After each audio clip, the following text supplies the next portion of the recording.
I caught my future daughter-in-law pouring industrial-grade superglue over the exact spot where my disabled wife was supposed to sit.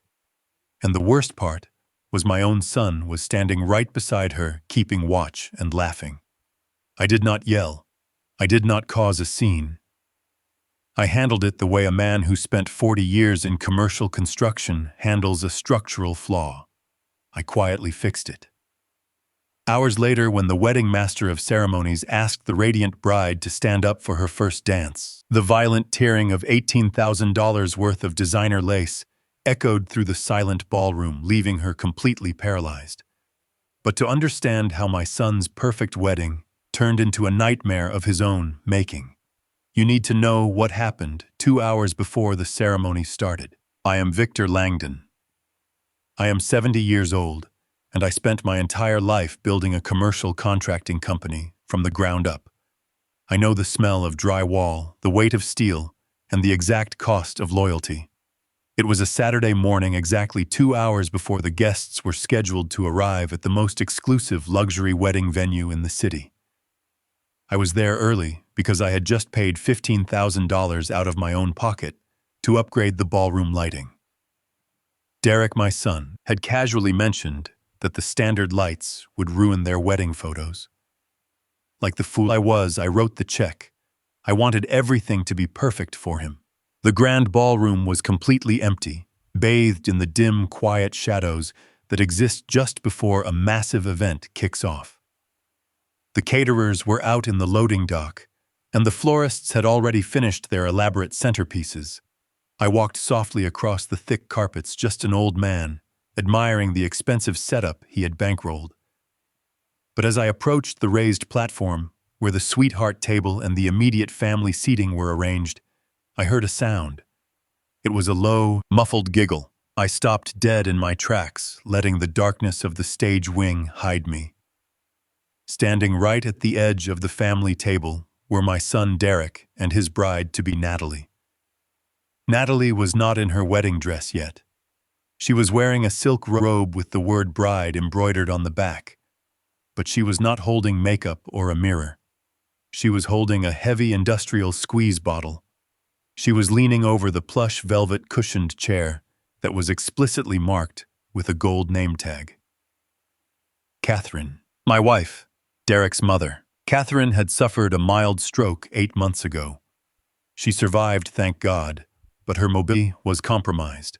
She walked with a cane, moved slowly, and had to wear protective adult undergarments because she occasionally lost control of her bladder when she was stressed or strained. It was a humiliating reality for a proud woman, and we kept it a strict family secret. Natalie knew this. Derek knew this. I watched my blood turning to ice as Natalie squeezed a thick, clear gel directly onto the center of Catherine's velvet cushion. She smeared it around, making sure it seeped deep into the fabric fibers. Derek was standing right next to her, glancing over his shoulder toward the main doors. He nudged her arm with his elbow.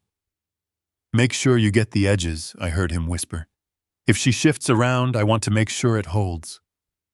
Natalie giggled again, a high-pitched, malicious sound. "Do not worry," she replied. "Once she sits on this for a few hours, she is not getting up without leaving half her dignity behind." For a fraction of a second, the father in me wanted to believe I was misunderstanding the situation. I wanted to believe my only child was not standing there plotting to publicly humiliate the woman who gave birth to him. I stepped out of the shadows. My heavy footsteps echoed against the polished marble floor. "What exactly is going on here?" I asked. My voice was completely flat, devoid of any emotion.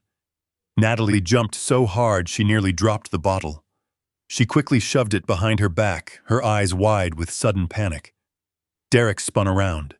The color drained from his face for a brief moment, but then, with a chilling smoothness I had never seen before, he composed himself. He actually smiled. He stepped right in front of Natalie, blocking my view of her hands. "Dad," he said, letting out an easy, relaxed sigh. "You scared us. We were just fixing a little problem here." I walked up the steps to the platform, stopping 2 feet away from them. I did not look at Natalie. I looked directly into my son's eyes. "Fixing what problem, Derek?" I asked, The cushion on Mom's chair. Derek lied, his voice practically dripping with fake concern. The velvet threading on the seat was coming loose. Natalie noticed it earlier, and she was just using some clear fabric tape to secure it down. You know how Mom struggles to get up and down these days. We were just worried she might trip or slide off the chair if the fabric gave way. We are just looking out for her dad. We want her to be safe today. It was the perfect lie. It sounded caring. It sounded protective. If I were just some clueless old man who spent his life behind a desk, I might have thanked them and walked away with a warm heart. But I was not a man who sat behind a desk. I had spent 40 years on active construction sites, and as I stood there inhaling the air around the table, a very specific, sharp, toxic chemical odor hit the back of my throat. It was not fabric tape. It was not standard craft glue. It was industrial-grade heat-curing polyurethane adhesive. We used it on construction sites to bond heavy materials that were never meant to come apart. When exposed to the heat of a human body, that chemical cures and hardens like concrete. It permanently fuses any porous material it touches. The pieces fell into place with sickening clarity. If Catherine sat on that chair in the $5,000 silk gown I had bought her for this occasion, the dress would literally weld itself to the velvet. They wanted her to sit through the 2-hour dinner. They wanted the glue to cure. And when the music started and she tried to stand up, the chair would come with her. The silk dress would tear entirely off the back of her body. She would fall forward, exposing her protective undergarments to 300 high society guests, investors, and family members. It was not a prank. It was a calculated psychological assassination. And my son was helping. I looked at the dark stains soaking into the velvet. Then I looked back at Derek. He was holding his breath, waiting to see if I bought his story. The urge to grab him by the collar and throw him out of the building was overwhelming. But a deeper, colder instinct took over. If I exploded now, they would just deny it. They would say it was an accident, a misunderstanding, and I would be the crazy old man ruining the wedding. I needed to know why they were doing this. I needed to let them think they were the smartest people in the room. I forced my facial muscles to relax. I let out a heavy, tired sigh, playing the exact role of the naive, exhausted father they thought I was. I appreciate that, son, I said, my voice gentle. Your mother has been so nervous about today. Knowing you two are looking out for her means a lot to me. Derek visibly relaxed. His shoulders dropped and the arrogant smirk returned to the corners of his mouth. Of course, Dad. We love her. We just want today to be perfect. It will be, I replied, turning my back to them. I am going to go check on the lighting crew. You two go get ready. I walked away, feeling their eyes on my back. I could almost hear them celebrating their narrow escape. They thought they had won. They thought the trap was set and waiting for my vulnerable wife. But as I stepped back into the shadows of the hallway, the father who loved his son died, and the contractor who built an empire took over. I was not going to throw that chair away. I was going to give them exactly the wedding they deserved. The heavy oak doors of the grand ballroom swung shut behind me, muting the ambient noise of the venue preparations. But the silence in the hallway offered no comfort. My heart was hammering against my ribs with a slow, heavy rhythm that I felt all the way up in my jaw. I walked down the long carpeted corridor, my posture perfectly straight, my steps measured and calm. Anyone looking at me would have seen a proud father taking a quiet stroll before his only son's wedding. But beneath the surface, my entire reality had just been fractured. The scent of that thick, clear gel was still burning inside my nostrils. It is funny how memory works. You can forget a name, a date, or a conversation, but a scent locks itself into your brain forever. I did not need to see the label on the bottle Natalie was holding to know exactly what was inside it. The sharp, acrid, mistakably chemical odor that had hung in the air around the sweetheart table was something I had breathed in for decades on commercial construction sites. It was industrial-grade polyurethane adhesive, It is not something you buy in a craft aisle. It is a heavy-duty compound used by contractors to fuse concrete bind steel framing and permanently lock porous materials together. And my son had just looked me dead in the eye and called it fabric tape. I stopped near a large decorative window at the end of the hall, staring out at the manicured lawns of the venue, though I was not really seeing the flowers or the fountains. I was replaying Derek's face in my mind. The absolute ease with which he had lied to me was terrifying. There was no stutter. There was no hesitation. He had stepped in front of his bride, blocking my view, and effortlessly spun a narrative of love and concern. We were just worried she might trip or slide off the chair. We want her to be safe today. He had used his own mother's physical disability, her recent stroke, her fragility as a shield to cover up a malicious, calculated attack. Catherine had spent the last 8 months fighting through grueling physical therapy sessions just to be able to walk down the aisle on my arm today. She had cried in our bedroom because she was so terrified of looking weak in front of his new in-laws. Derek knew all of this. He knew about her fears. He knew about her adult protective garments. He knew every single vulnerability she had. And instead of protecting her, he had weaponized those vulnerabilities for a prank so cruel it defied human logic. He had sold me a plausible lie wrapped in fake filial piety, expecting my paternal blind spot to do the rest of the work. But Derek made one fatal miscalculation. He forgot who raised him. He forgot where the money that paid for his elite education, his luxury cars, and this $300,000 wedding actually came from. It did not come from a corporate boardroom. It came from dust, sweat, and raw materials. For 40 years, I ran my commercial contracting company from the dirt up. I know exactly how polyurethane adhesive behaves. When that gel soaks into a porous surface, like the velvet cushioning of a banquet chair, it does not just sit on top. It permeates the fibers. It sinks deep into the threading, and it stays dormant until it is activated by pressure and heat. The moment a human body sits on it, the natural warmth of the skin accelerates the curing process. Within 30 minutes, it becomes incredibly tacky. Within an hour, it hardens. By the time the 2-hour dinner service was over, that adhesive would have turned the velvet cushion and whatever fabric was touching it into a single fused, immovable block of solid matter. It was a chemical trap, perfectly designed, perfectly executed, and waiting patiently for the victim to sit down. My hands balled into tight fists inside my jacket pockets. I could feel my fingernails digging into my palms. The sheer malice required to plan something like this was staggering. They had brought that bottle from outside. They had planned this well in advance. I stood there by the window, forcing myself to visualize exactly what would have happened if I had not decided to come early to check on the lighting rig. I imagined Catherine looking beautiful and fragile in the custom $5,000 silk gown I had purchased for her, lowering herself onto that chair. She would have smiled through the pain in her joints. She would have eaten her dinner completely unaware of the chemical reaction happening beneath her. She would have clapped for the speeches. And then the master of ceremonies would have called for the family dances. Catherine would have grabbed her cane. She would have pushed down on the armrests, using all her limited upper body strength to stand up. But her body would not move. The silk of her dress would be cemented to the chair. Panicking, feeling the eyes of 300 guests on her, she would have pushed harder. The delicate silk would have offered zero resistance against the cured polyurethane. It would have ripped violently, shredding away from her body, leaving the back of her dress completely destroyed and firmly attached to the seat. She would have fallen forward, exposed, humiliated, and stripped of her dignity in front of the city's elite.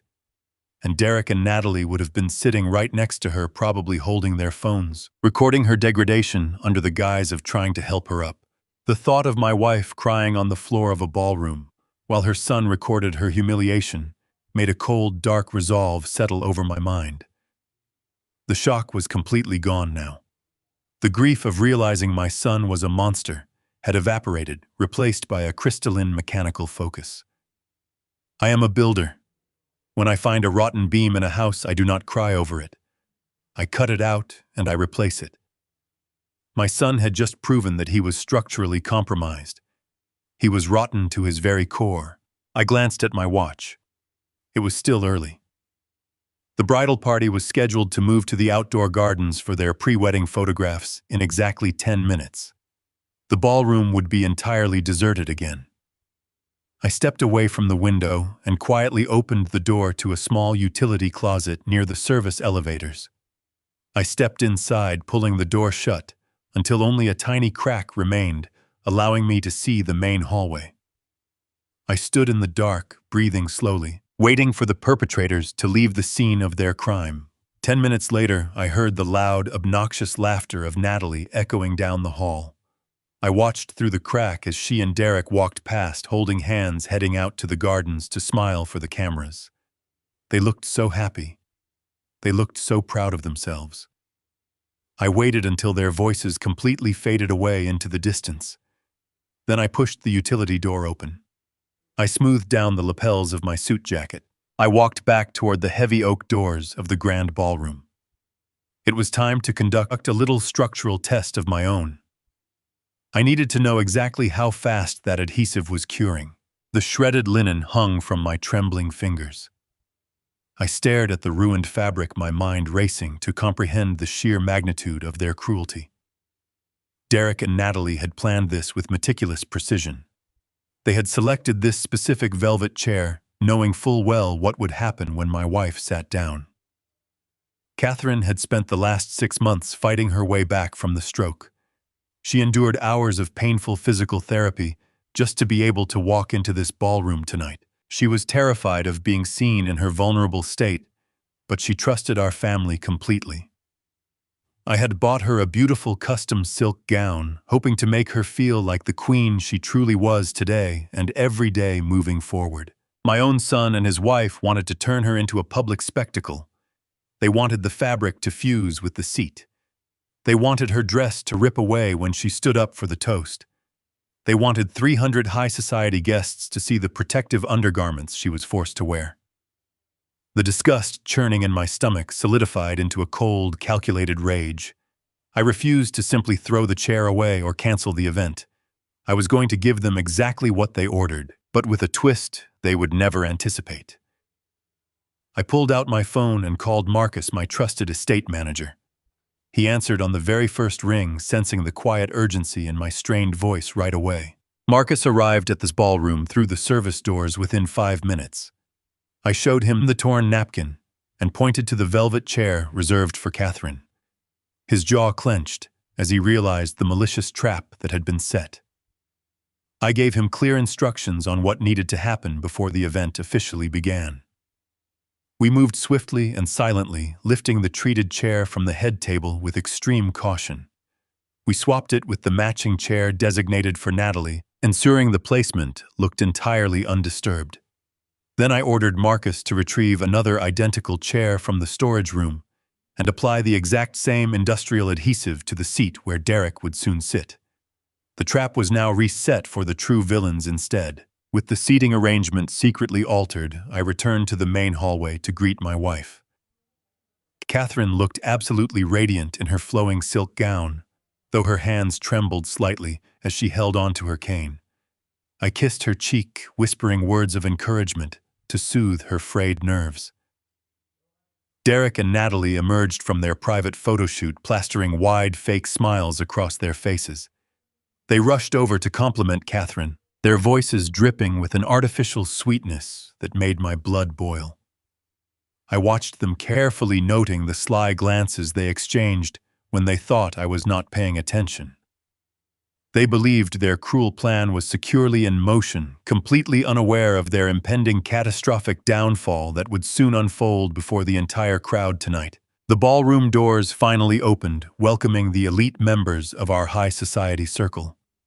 The room filled with the sound of clinking champagne glasses and polite chatter. I guided Catherine to the head table, pulling out her chair with gentle care. She sat down gracefully, the silk of her gown settling smoothly against the pristine velvet upholstery. Derek and Natalie took their seats moments later, grinning broadly as they settled into their designated spots. I watched from the corner of my eye as they shifted their weight, pressing themselves firmly against the hidden adhesive. Dinner was served flawlessly, the culinary delights, distracting the guests from the heavy tension, building silently at the very front of the massive room where we sat together eating our meal. As the final plates were cleared away, the time for the traditional evening toasts swiftly approached. Derek leaned over to me, his eyes gleaming with a sickening anticipation. He whispered that he and Natalie were going to stand up first to honor Catherine publicly. I nodded slowly, maintaining a perfectly neutral expression as I gave him my blessing. The master of ceremonies tapped a spoon against his crystal glass, instantly commanding the room to fall into a hushed silence. Derek and Natalie grabbed their microphones, flashing their brilliant smiles toward the crowd. They planted their feet firmly on the ground and attempted to rise gracefully from their velvet chairs to address the gathered audience of our peers, waiting eagerly in the grand, beautiful ballroom space. They did not rise gracefully. Instead, a sickening sound of tearing fabric echoed loudly through the dead quiet ballroom. Derek gasped loudly as his custom-tailored trousers ripped apart, exposing his bare skin and brightly colored underwear to the shocked guests. Natalie shrieked in absolute horror as the expensive fabric of her designer dress shredded violently, leaving her utterly exposed and humiliated before her wealthy friends. They stumbled awkwardly, desperately grabbing at the remaining scraps of their ruined clothing, while the chairs remained firmly stuck to their bodies for several painful seconds. Gasps of disbelief erupted from the crowd, followed closely by scattered murmurs and stifled laughter. I sat calmly beside my wife, watching the magnificent justice unfold exactly as I had secretly, meticulously planned. Derek flushed a deep crimson, his eyes darting wildly around the room as he struggled to comprehend the spectacular failure of his malicious scheme. Natalie burst into dramatic tears, attempting to hide behind the floral centerpiece while furiously glaring at the catering staff nearby. Catherine looked at me with wide, confused eyes, completely oblivious to the fact that this humiliating fate had originally been intended for her vulnerable self. I gently squeezed her hand, offering her a reassuring smile before standing up from my own perfectly normal velvet chair. The room quieted down as I took the microphone from his two trembling hands. It was finally time to expose the ugly truth lurking beneath their pathetic, cruel, hollow, and shallow, empty social facade right now. Ladies and gentlemen, I began, my voice echoing clearly across the expansive ballroom. We are gathered here to celebrate her remarkable recovery. I paused, letting the silence stretch uncomfortably, while Derek and Natalie cowered in their shredded garments. However, I continued, some individuals decided to use this joyous occasion to plot a deeply disturbing prank meant to humiliate my beloved wife. Murmurs of outrage rippled through the audience as realization dawned on their affluent faces. They coated a chair with industrial adhesive, hoping to mock her medical struggles for their own sick amusement. Derek shook his head frantically, whispering pathetic denials that no one in the crowd believed.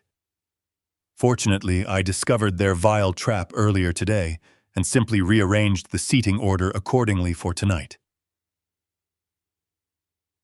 The collective gasp from the guests was incredibly satisfying to hear in person. I turned my attention back to my son, my expression hardening into cold steel. You thought you could destroy her dignity, but you only exposed your own moral bankruptcy. I reached into my tailored suit pocket and pulled out a folded stack of legal documents. This is not just about a cruel, childish prank, I announced firmly. I have spent the last few hours reviewing the company financial records. Derek turned pale, his humiliation suddenly eclipsed by absolute terror. I know about the offshore accounts and the forged signatures, I stated clearly. You are officially cut off, disinherited, and the authorities are waiting for you outside the lobby right now this evening. I walked back into the grand ballroom, closing the heavy oak doors quietly behind me. The vast space was beautifully decorated with thousands of white roses and crystal centerpieces. It was a scene of perfect elegance paid for by the sweat of my brow.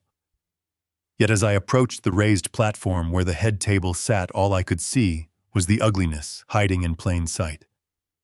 I stopped in front of the two velvet chairs. They were identical in every physical way. They shared the same carved mahogany legs, the same curved backrests, and the same plush velvet cushions. The only distinguishing feature was the small gold-plated name tag resting on the table in front of each seat.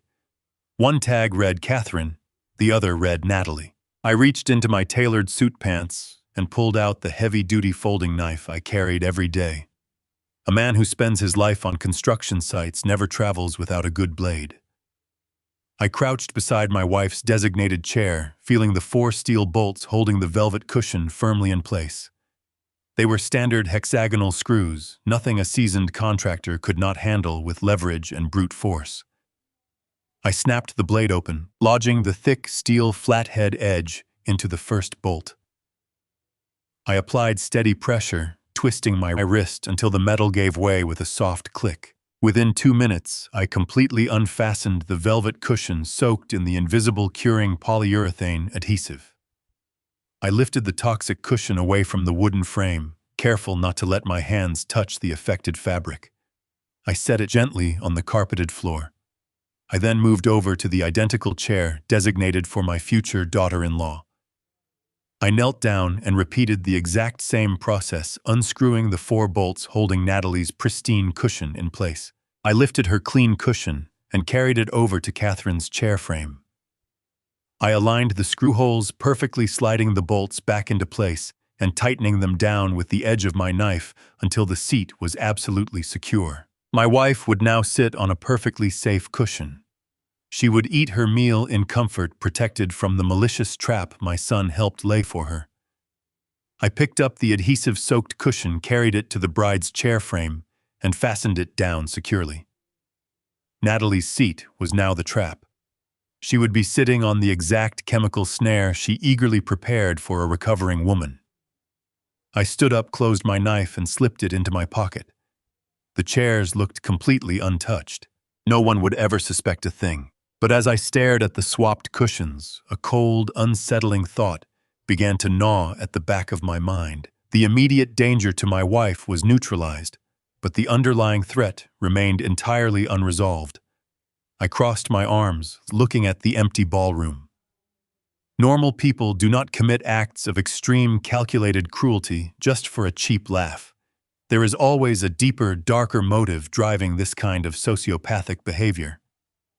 Derek was arrogant, yes, but he was also incredibly protective of his public image. He would never risk causing a massive, humiliating scene at his own highly publicized, expensive wedding, unless there was a significant payoff waiting for him at the end of the night. So, why did they want to humiliate Catherine so badly? Why did they want to expose her medical vulnerabilities to 300 of the most influential people in the city? What could they possibly gain from parading her weakness in front of our investors, our friends, and our colleagues? The realization hit me like a physical blow to the chest. They needed an audience. They needed witnesses. They wanted everyone in our social and professional circle to see my wife fail, to see her lose control, to view her as an incompetent, broken woman. This was absolutely not a prank. This was a carefully orchestrated stage play, and they needed documentation to make their narrative stick. If they were plotting something that massive, I needed concrete evidence. I needed to capture their true intentions on record. I turned on my heel and walked briskly out of the ballroom, navigating the maze of back hallways until I reached the service exit. I pushed the heavy metal door open and stepped out directly into the bright, warm afternoon sunlight. I walked swiftly across the asphalt parking lot toward my heavy-duty pickup truck. I unlocked the door, climbed inside, and opened the locked center console. Inside, resting next to my measuring tapes and blueprints, was a rugged voice-activated job site dictaphone. It was a heavy, durable piece of equipment I used to record verbal contracts, supply orders, and architectural disputes on loud construction sites. It had a highly sensitive microphone designed to pick up voices over the sound of heavy machinery and a battery life that could easily last for 48 straight hours. I grabbed the dictaphone, along with a fresh roll of heavy-duty black masking tape from my crowded glove compartment. I locked my truck and walked quickly back into the venue, slipping through the service doors unnoticed by the catering staff who were busy unloading crates of champagne. I returned to the grand ballroom and walked straight up to the sweetheart table. The table was draped in thick, cascading white linen that reached all the way down to the floor, providing the perfect cover. I crawled under the table, finding myself in a small, dark, enclosed space right beneath where Derek and Natalie would sit for the entire evening. I switched the dictaphone on, verifying that the small red recording light was blinking steadily. I ripped off 3 very long strips of the black masking tape. I pressed the dictaphone firmly against the wooden underside of the table, taping it down securely so it would not fall or vibrate during the dinner service. The microphone was positioned perfectly, just inches away from where their laps would be. It would cleanly pick up every single whisper, every malicious giggle, and every dirty secret they shared while they anxiously waited for the adhesive to cure. I crawled out from under the table, brushing the invisible dust from the knees of my tailored trousers. I stood alone in the center of the magnificent room, silently staring at the hidden trap I had just finalized. The physical danger was handled, and the audio surveillance was active. Yet my sharp paternal intuition, honed over 70 long years of surviving. Both cutthroat business and fatherhood screamed that I was still missing a crucial piece of the complex puzzle. An audio recording would capture their immediate reactions and vile conversations during the reception, but it would not reveal the foundational blueprint of their entire scheme. I needed to know exactly how they planned to leverage Catherine's public humiliation. I needed to see their absolute end game. People who scheme together inevitably leave a digital trail of their toxic ambitions behind them. They text, they email, they document their greed. I looked up toward the grand staircase leading to the private bridal suites on the 2nd floor. Derek and Natalie were currently outside taking lengthy professional photographs in the venue's manicured gardens, foolishly leaving their valuable personal belongings completely unguarded and unattended in their respective dressing rooms. My son was confident, entitled, and devastatingly careless. It was time to exploit that carelessness, to uncover the complete truth. I left the grand ballroom behind me and walked toward the sweeping marble staircase located at the far end of the lavish venue foyer. The catering staff was very busy rushing quickly through the kitchen doors. None of them paid attention to the elderly man in the tailored suit making his way up to the 2nd floor. The upper level was dedicated to the private bridal suites. I walked down the carpeted hallway, passing closed doors, until I found the one marked with a small brass plaque that read, "Groom." I pushed the heavy wooden door open and stepped inside. The room was exactly what I expected from my son. It smelled heavily of expensive designer cologne and spilled dark liquor. Empty crystal tumblers were scattered across the mahogany coffee table, surrounded by discarded garment bags.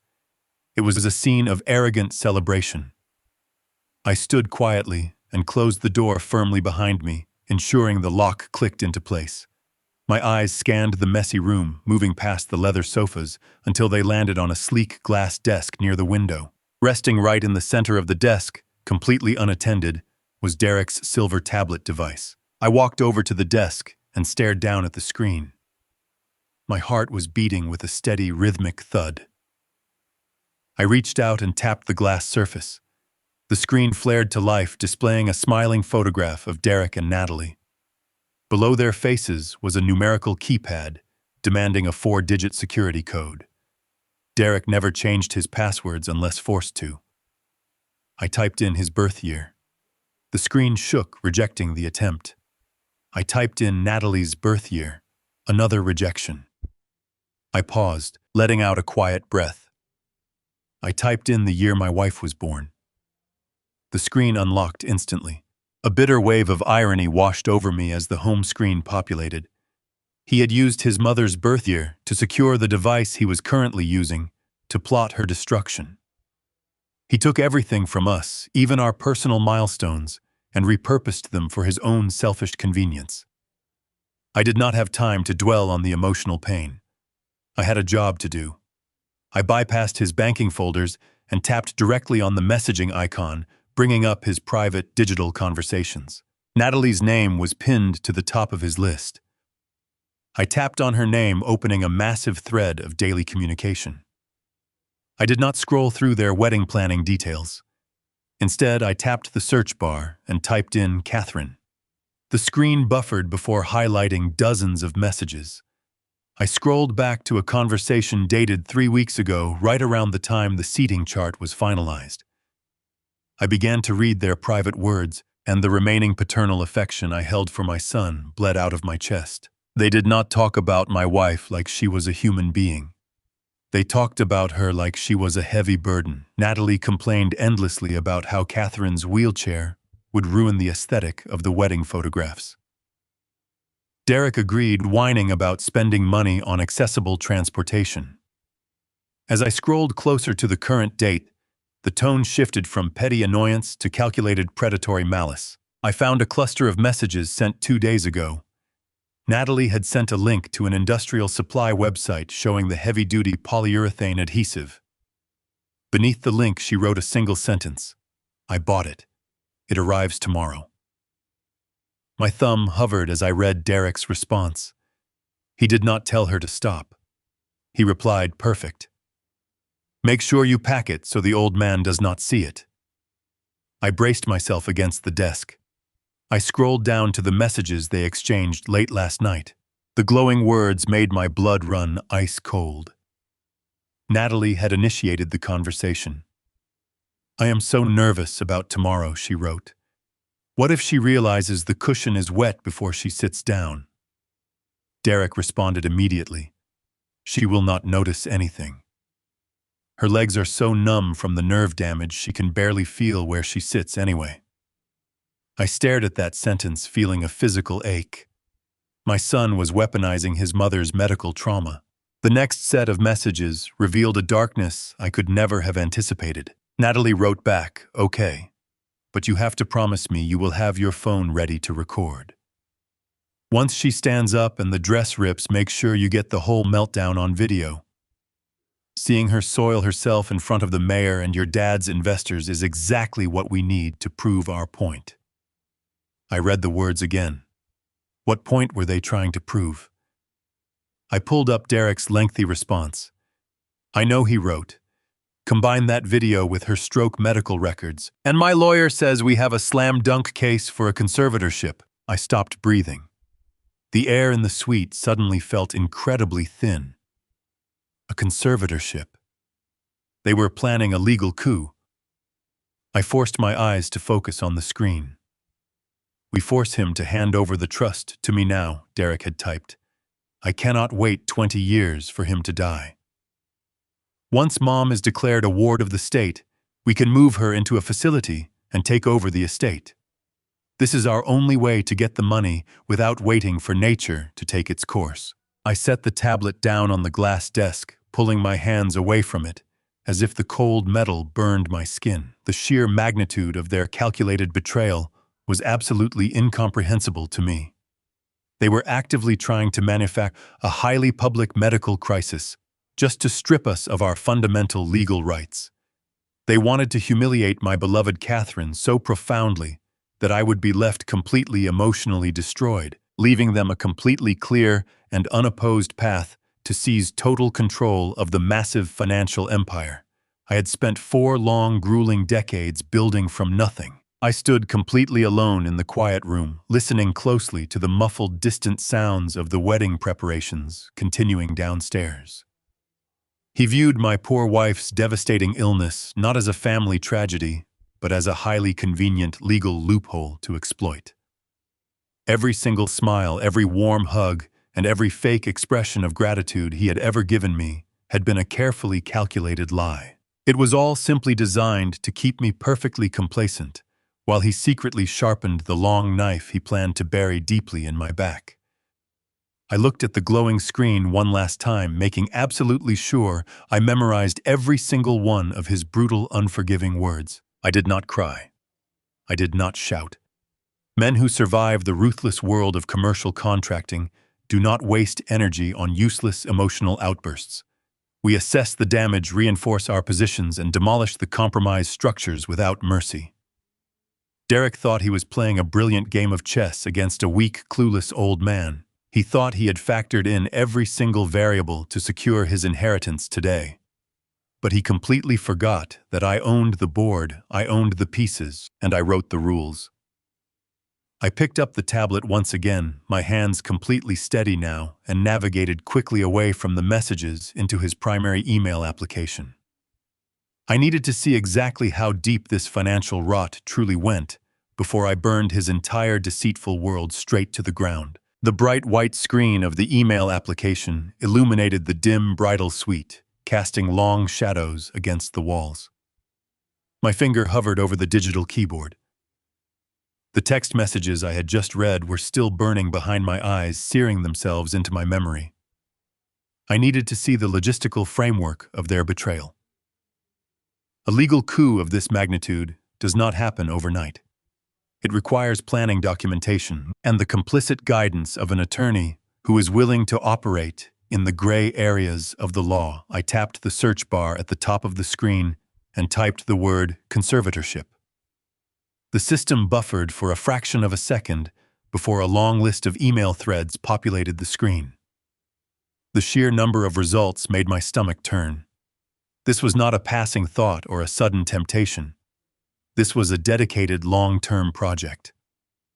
I opened the most recent email dated just 3 days ago. It was sent to a private attorney I did not recognize, a man operating out of a boutique firm downtown. The subject line read, "Final medical strategy and venue preparation." I took a slow, steady breath and began to read the clinical, detached words my son had used to describe the woman who had nurtured him, protected him, and loved him unconditionally for his entire life. Derek had constructed a completely fabricated narrative regarding the recovery of Catherine from her stroke. He wrote paragraph after paragraph describing her as hopelessly confused, physically deteriorating, and entirely incapable of managing her own basic human needs. He deliberately twisted her moments of fatigue into episodes of severe cognitive decline. He painted me as a stubborn, grieving husband who was in deep denial about the mental state of his wife, claiming I was becoming increasingly erratic and emotionally unstable. The email included an attached file containing the most private medical records of Catherine. Derek had somehow managed to siphon her charts, her physical therapy evaluations, and her prescription lists without our knowledge. He was building a comprehensive dossier designed to strip us of our basic human rights. I scrolled down to the response from the attorney. The lawyer advised Derek that while the medical records were helpful, judges in our state often hesitated to grant full conservatorship without a documented public incident that proved the parents were a danger to themselves or a disruption to society. The lawyer specifically requested concrete, undeniable visual evidence of the supposed incompetence of Catherine and my inability to handle her condition. My son had replied with a chilling promise. He told the attorney to prepare the final petition and have it ready to file on Monday morning. He guaranteed that the required public incident would occur this weekend. He wrote that the entire city would bear witness to our downfall. I scrolled further down the email chain, my vision blurring slightly at the sheer malice radiating from the screen. Derek had forwarded the attorney a series of attached image files. I tapped the first image and the screen expanded to show a screenshot of a text message conversation between him and Natalie. It was the exact exchange they had shared late last night, captured and archived as strategic evidence for their lawyer. Seeing the words, isolated in this legal context, made them infinitely more devastating. Natalie wrote, "Once she stands up and the dress rips, make sure you record the meltdown. Seeing her soil herself in front of the mayor and the investors of your father is exactly what we need." I stared at her words, processing the vile, predatory calculation behind them. She did not just want to embarrass her mother-in-law. She wanted to create a spectacle so degrading that it would shatter the spirit of Catherine permanently. And then I read the reply from Derek, preserved perfectly in the screenshot. "I know. Combine that video with her stroke medical records, and my lawyer says we have a slam-dunk case for a conservatorship. We declare Mom mentally and physically incompetent. Dad will be so broken by the public humiliation he will not fight it. We force him to hand over the Langdon Trust to me.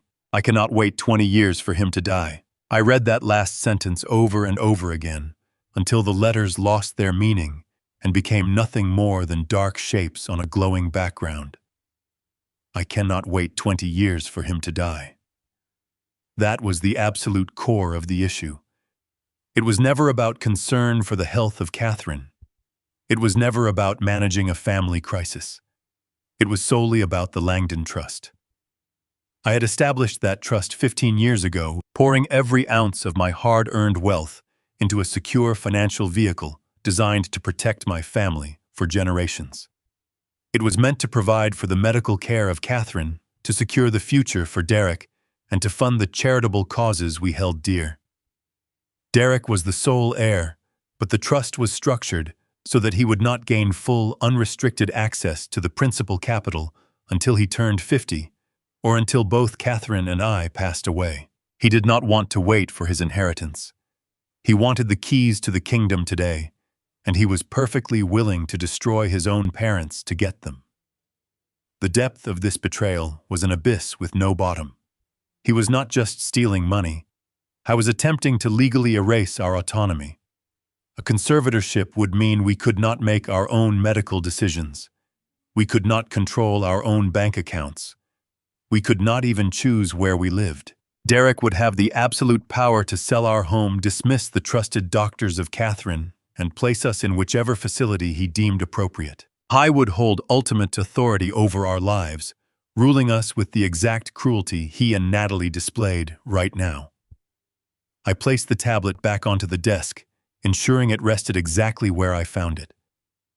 The cold focus that guided me in this ballroom returned, sweeping away all traces of paternal heartbreak.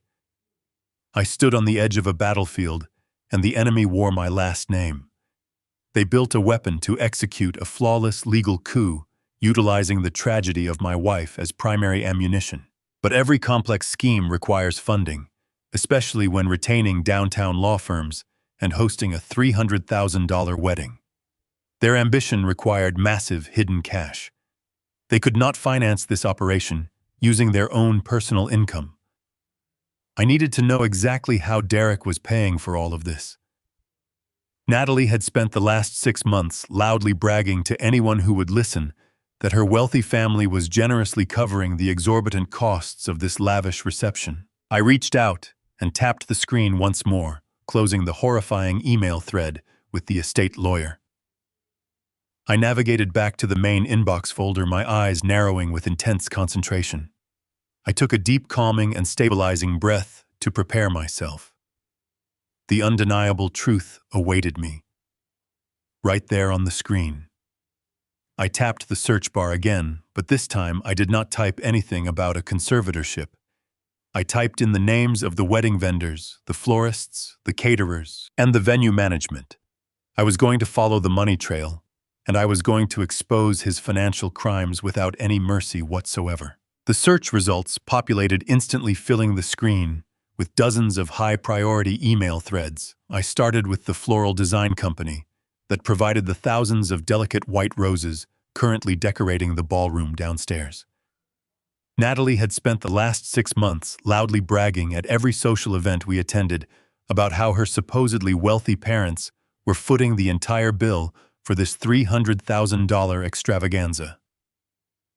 I tapped on the very first email, opening a detailed digital invoice for $55,000. I bypassed the itemized list of arrangements and scrolled directly down to the billing information. My eyes locked on the payment routing details, and the sickening reality of the situation hit me with the force of a physical blow. The invoice was not billed to the parents of Natalie. It was not billed to any personal account associated with her family. The payment was billed directly to Langdon Commercial Contracting, my company. I closed the floral invoice and immediately opened the billing thread for the luxury catering service. The total cost for the gourmet dinner and the open bar was $84,000. I scrolled down to the bottom of the page. Once again, the invoice was billed directly to my commercial construction company. I opened the receipts for the venue rental, the live jazz band, and the custom wedding cake. Every single massive expense associated with this lavish wedding was being systematically drained straight out of my corporate operational accounts. I sat down heavily in the leather chair, positioned behind the glass desk, feeling a cold, unfamiliar numbness spreading through my chest. Derek was the vice president of regional operations for my company. I had given him that title because I believed he was finally ready to take on the responsibility of managing our large-scale commercial developments. I granted him high-level clearance to authorize material purchases and manage the budgets for our active construction sites. He had taken that profound professional trust and used it to orchestrate a massive, coordinated theft. I needed to see exactly how he was hiding these exorbitant luxury expenses from my accounting department. I navigated away from his personal inbox and logged directly into his corporate email application, pulling up his approved project budgets for the current fiscal quarter. The sheer audacity of his scheme was absolutely breathtaking. Derek had officially registered a completely fabricated commercial project in our corporate system. He had created a fraudulent portfolio for a massive industrial warehouse development supposedly located on the far west side of the city. He was systematically routing all of the luxury wedding expenses through this fake project by intentionally mislabeling the vendor invoices as routine construction costs. The $55,000 floral arrangement bill was officially coded in our ledger as heavy-duty soil stabilization and commercial landscaping. The $84,000 catering bill was fraudulently expensed as long-term rentals for specialized excavation machinery. He had even managed to expense the $18,000 custom silk and lace wedding gown Natalie was currently wearing by classifying it as high-grade industrial steel scaffolding. He was mocking me. He was mocking the company I had spent 4 decades bleeding for. The truth about the family of Natalie was now glaringly obvious. They were not wealthy socialites from old money. They were completely broke.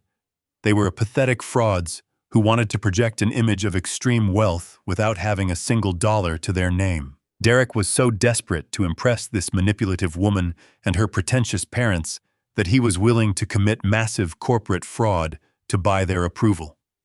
He was stealing hundreds of thousands of dollars from my business to finance a fake lifestyle for a woman who was actively plotting to destroy the life of his own mother.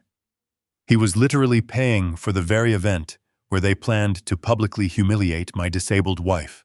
This was no longer just a heartbreaking story about a deeply ungrateful son taking advantage of his wealthy father. This was not a simple family dispute over a spoiled child borrowing money without permission. This was a severe, calculated, and highly organized financial crime. Derek was committing felony embezzlement on a massive corporate scale. By routing these fake invoices through my business, he was artificially inflating our operational expenses, which directly impacted our corporate tax filings. He was putting my entire contracting empire at extreme risk of federal tax evasion charges, severe financial penalties, and potentially devastating government audits.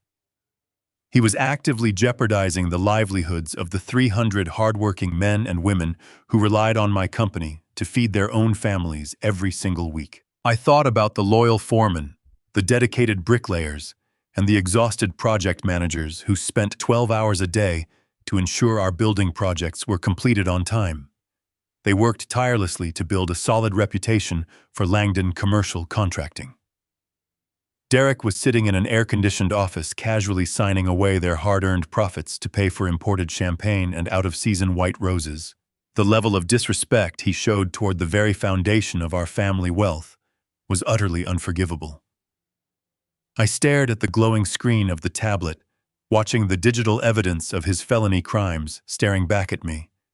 Any lingering trace of paternal hesitation, any small, desperate hope that my son could somehow be saved or redeemed, completely evaporated into the cold air of the bridal suite. When you build structures for a living, you learn very quickly that you cannot compromise with a cracked foundation. You cannot negotiate with rot. If you try to patch over a fundamental structural failure, the entire building will eventually collapse. Derek was a catastrophic structural failure. He was a liability that threatened to destroy everything I had built and everyone I loved. The gloves were completely off now. I was no longer operating as a grieving, disappointed father trying to understand where he went wrong. I was operating as the ruthless chief executive officer of a multi-million-dollar corporation, and I had just discovered a rat chewing through the main power lines of my business. I closed the corporate email application and locked the silver tablet, making absolutely sure I placed it exactly where I found it. I did not need to take the device with me. The fraudulent invoices, the fabricated project budgets, and the highly incriminating communications with the estate lawyer were all permanently backed up on the secure corporate servers. I already possessed all the evidence I would ever need to completely dismantle his entire life. I stood up from the leather chair, smoothing down the front of my tailored suit jacket with perfectly steady hands. The time for quiet observation had officially ended. It was time to begin the demolition phase of this project. I turned away from the desk and walked slowly toward the heavy wooden door of the bridal suite. The muffled sounds of the jazz band playing in the grand ballroom drifted faintly through the floorboards. The oblivious guests were currently enjoying the expensive cocktails and the lavish appetizers that my stolen money had purchased for them. They were celebrating the union of two people who represented the absolute worst of human nature. I placed my hand on the brass doorknob, feeling a profound sense of clarity wash over my mind. I knew exactly what my next move had to be. I needed to assemble my demolition team immediately. I closed the heavy wooden door of the bridal suite behind me, ensuring the latch clicked softly into place. The plush carpet of the hallway absorbed the sound of my footsteps as I walked away from the room that held the digital evidence of my son's ultimate betrayal. I did not take the grand sweeping marble staircase back down to the main foyer, where the oblivious guests were gathering. Instead, I bypassed the ornate elevators and pushed open a heavy fire door leading to the venue's emergency stairwell. The air inside was completely different from the opulent corridors. It was cool, stale, and completely silent, smelling faintly of concrete and industrial floor cleaner. It reminded me perfectly of an unfinished job site. I descended half a flight of stairs and stopped on the concrete landing, completely isolated from the joyful celebration echoing through the rest of the building. I reached into the interior breast pocket of my tailored suit jacket and pulled out my cellular phone. I did not need to scroll through my contact list. I dialed the direct private cell phone number of my corporate attorney from memory. Thomas was not just a lawyer. He was a highly aggressive, deeply strategic legal shark who had spent the last 20 years protecting my commercial contracting empire from predatory competitors and fraudulent subcontractors. I was exactly the kind of man you wanted in your corner when it was time to tear a compromised structure down to its bare studs. The line rang exactly twice before he answered. Thomas never took weekends completely off. His sharp, gravelly voice came through the speaker, carrying the familiar tone of a man who was always prepared for a corporate crisis. He greeted me, asking if there was a problem with the venue contracts I had signed for the wedding. I leaned my back against the cold concrete wall of the stairwell and stared down at the empty steps below me. I told him that the venue was perfectly fine, but we had a catastrophic internal breach within the company that required his immediate ruthless intervention. I heard the distinct sound of a chair rolling backward on hardwood as Thomas gave me his undivided attention. I did not waste time dancing around the painful reality of the situation. I spoke with the precise, detached tone of a chief executive officer delivering a terminal damage report. I told him that my son, his regional vice president of operations, had actively conspired to commit a massive corporate fraud. I explained how Derek had secretly manufactured a completely fabricated industrial warehouse project in our corporate accounting system to systematically embezzle hundreds of thousands of dollars. I explained that the money was being illegally siphoned to pay for the lavish luxury wedding currently taking place just on the other side of the fire door. Thomas remained entirely silent for several seconds, absorbing the sheer magnitude of the legal liability Derek had recklessly exposed my company to. When he finally spoke, his voice possessed a cold, metallic edge that confirmed he was already switching into absolute demolition mode. He asked me exactly what I wanted to do. I gave him his marching orders with crystal-clear precision. I instructed Thomas to immediately contact our primary corporate banking representatives. I ordered him to freeze every single joint operational account that Derek had any level of authorized access to. I told him to completely sever my son's digital footprint from the company servers and permanently revoke his administrative privileges. I wanted all of his high-limit corporate credit cards canceled immediately, rendering them absolutely useless pieces of plastic by the time the evening was over. But that was only the beginning of the financial execution. I took a slow, deep breath, pulling the stale air of the stairwell into my lungs before issuing the most important directive of all. I told Thomas to immediately access the master file for the Langdon Trust. I instructed him to draw up the necessary emergency paperwork to completely and permanently revoke my son's status as the sole beneficiary of my estate. I told Thomas about the horrifying medical conservatorship plot I had uncovered on the tablet upstairs. I explained how Derek and his new bride had actively conspired to weaponize the recent stroke of my wife to declare us both mentally incompetent. Thomas let out a low, disgusted breath. In all our years of battling ruthless corporate adversaries, he had never heard of a betrayal so intimately evil. I ordered him to establish an impenetrable legal firewall around my wife and me.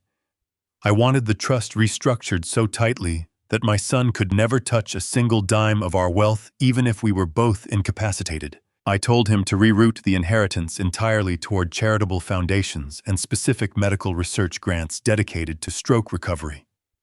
Derek wanted to use his mother's illness to steal a fortune, so that exact fortune would now be used to fund the cure for her illness. It was the ultimate, undeniable poetic justice. I instructed Thomas to have the preliminary trust revocation documents drafted, finalized, and ready for my signature by early Monday morning. But removing his access to future wealth was simply not enough. A crime had been committed against my company, against my employees, and against the integrity of everything I had built over the last 40 years. I gave Thomas the final, most devastating instruction. I told him to formally compile all the evidence regarding the fake warehouse project, the doctored vendor invoices, and the stolen $300,000. I ordered him to draft a comprehensive, formal criminal complaint for felony embezzlement. Thomas asked me if I was absolutely certain I wanted to pursue criminal charges against my own flesh and blood.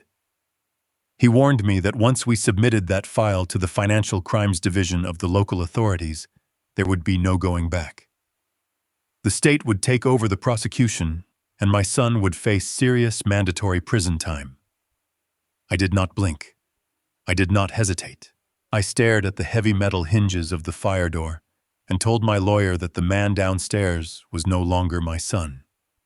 He was a thief, a liability, and a dangerous predator who tried to destroy my wife. I wanted the criminal embezzlement file completed and officially submitted to the police department the moment their precinct doors opened on Monday morning. Thomas agreed without another word of hesitation. He promised me that the entire financial execution would be prepared and ready to launch before the weekend was over. I thanked him for his decades of unwavering loyalty and ended the phone call. I slipped the cellular phone back into the breast pocket of my suit. The trap was completely set. The legal guillotine was heavily suspended in the air, waiting for the rope to be cut. All I had to do now was survive the agonizing duration of the formal wedding reception. I pushed the heavy concrete stairwell door open, stepping back out into the bright, opulent hallway of the luxury venue. I smoothed my tie, straightened my posture, and began walking toward the grand ballroom to watch the magnificent destruction of the people who tried to ruin my family. They thought they could easily steal my empire while making a cruel mockery of my wife. They were about to learn a very painful lesson about the true cost of absolute betrayal today. The traditional wedding ceremony took place in the glass-enclosed conservatory just across the immaculate courtyard. I stood in the back row, watching the entire charade unfold, with a perfectly practiced smile plastered across my face. Derek and Natalie recited their handwritten vows under a canopy of imported white orchids. They spoke about unwavering loyalty, eternal devotion, and building a foundation of absolute trust. It took every ounce of discipline I had cultivated over 40 years in commercial construction to keep from laughing out loud. The sheer hypocrisy of their words was physically nauseating. They placed the platinum rings on each other's fingers, kissed for the cheering audience, and walked back down the aisle to thunderous applause. I clapped right along with the rest of the 300 oblivious guests. No one in that sunlit room had any idea that they were applauding a pair of ruthless corporate embezzlers. They did not know they were celebrating a couple who had actively conspired to emotionally destroy the fragile woman currently holding tightly to my left arm. As the classical string quartet concluded their final song, the massive crowd began a slow, elegant migration toward the grand ballroom for the evening reception. I guided Catherine through the bustling courtyard, keeping my pace slow and deliberate to accommodate her limited mobility. She leaned heavily on her polished wooden cane, her breath coming in shallow, exhausted increments. The physical toll of the long ceremony was already showing on her face, but she masked her discomfort behind a warm, polite smile. Guests stopped to greet us every few steps, offering their hollow congratulations and admiring the exorbitant scale of the event. I nodded and thanked them mentally, tallying the stolen funds surrounding us. I looked at the towering floral arrangements flanking the ballroom entrance. I looked at the liveried staff carrying silver trays of expensive vintage champagne. I looked at the custom ice sculptures melting slowly under the ambient lighting. My money had bought every single piece of this manufactured fairy tale. Derek had siphoned the lifeblood of my contracting empire to construct a monument to his own towering ego. But the time for reckoning was drawing incredibly close now. We stepped through the heavy oak doors and entered the magnificent grand ballroom. The space was a breathtaking display of opulent luxury, bathed in the soft, warm glow of the $15,000 lighting rig I had personally financed just a few months ago. The 300 guests quickly found their assigned tables, the room filling with a dull roar of elite social chatter and clinking crystal.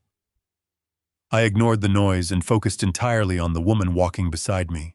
I guided Catherine directly toward the raised platform at the very front of the room.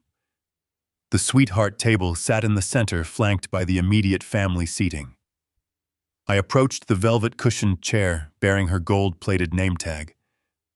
My heart maintained a cold, steady rhythm as I pulled the heavy mahogany frame back for her.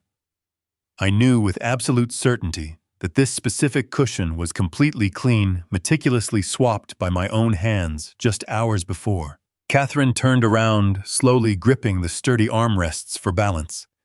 She lowered herself gracefully onto the plush velvet fabric, letting out a quiet, relieved sigh as the soft material supported her aching back. I adjusted the flowing train of her beautiful $5,000 custom silk gown, ensuring the delicate fabric draped perfectly around her legs. I placed my hand gently on her shoulder, leaning down to whisper that she looked absolutely stunning tonight. She reached up and covered my rough, calloused hand with her own, her eyes shining with genuine gratitude. She felt so incredibly safe in that chair, completely unaware of the chemical nightmare that had been originally intended for her. The lively jazz band, stationed in the corner of the ballroom, suddenly transitioned into an upbeat, energetic melody. The master of ceremonies stepped up to the microphone, his booming voice cutting through the ambient noise of the crowd. He enthusiastically asked the 300 seated guests to rise to their feet and welcome the new husband and wife. The grand double doors at the back of the room swung open dramatically. Derek and Natalie made their highly anticipated grand entrance, stepping into the sweeping spotlight to a deafening wave of applause and joyful cheering. Natalie looked like a flawless magazine cover model, beaming triumphantly as she waved to the wealthy audience. She was wearing a breathtaking custom-fitted Vera Wang bridal gown made of the finest imported Chantilly lace and cascading silk tulle. It was an $18,000 masterpiece of high-fashion design, and every single thread of that magnificent dress had been paid for by the fraudulent warehouse invoices Derek had buried in my corporate accounting ledgers. She was literally wearing the tangible evidence of my son's felony embezzlement. They walked confidently across the polished marble dance floor, basking in the stolen luxury that surrounded them on all sides. They approached the raised platform, waving one final time to the cheering crowd before turning to take their places at the decorated sweetheart table. I took my assigned seat directly to the right of Catherine, keeping my posture relaxed and my expression perfectly serene. I watched closely as Natalie approached her designated chair. The chair with the matching velvet cushion. The chair that was currently soaked deep to its core with industrial-grade heat-curing polyurethane adhesive. She grabbed the sides of her heavy, voluminous Vera Wang gown, lifting the delicate layers of expensive lace to avoid tripping. She smiled brightly for the designated wedding videographer, standing nearby, completely oblivious to the rugged dictaphone, secretly taping every word from directly beneath her. With a graceful, practiced movement, she lowered herself down. Her body weight pressed firmly into the thick velvet cushion. The trap was officially sprung. The chemical snare had successfully captured its intended prey. As soon as she settled into the seat, the mask of the radiant, joyful bride slipped for a fraction of a second. Natalie turned her head slightly, her gaze snapping directly toward Catherine. It was a venomous, predatory, and deeply expectant glare. She was looking at my wife like a butcher looks at a lamb eagerly waiting for the inevitable slaughter. She was mentally counting down the minutes until her vicious, humiliating spectacle would finally unfold. Natalie then shifted her gaze away from Catherine and looked directly at me. She expected to see a tired, clueless old man blindly enjoying his son's wedding. Instead, she found me staring right back at her with eyes as cold and unforgiving as shattered glass. I did not look away. I held her gaze with terrifying intensity.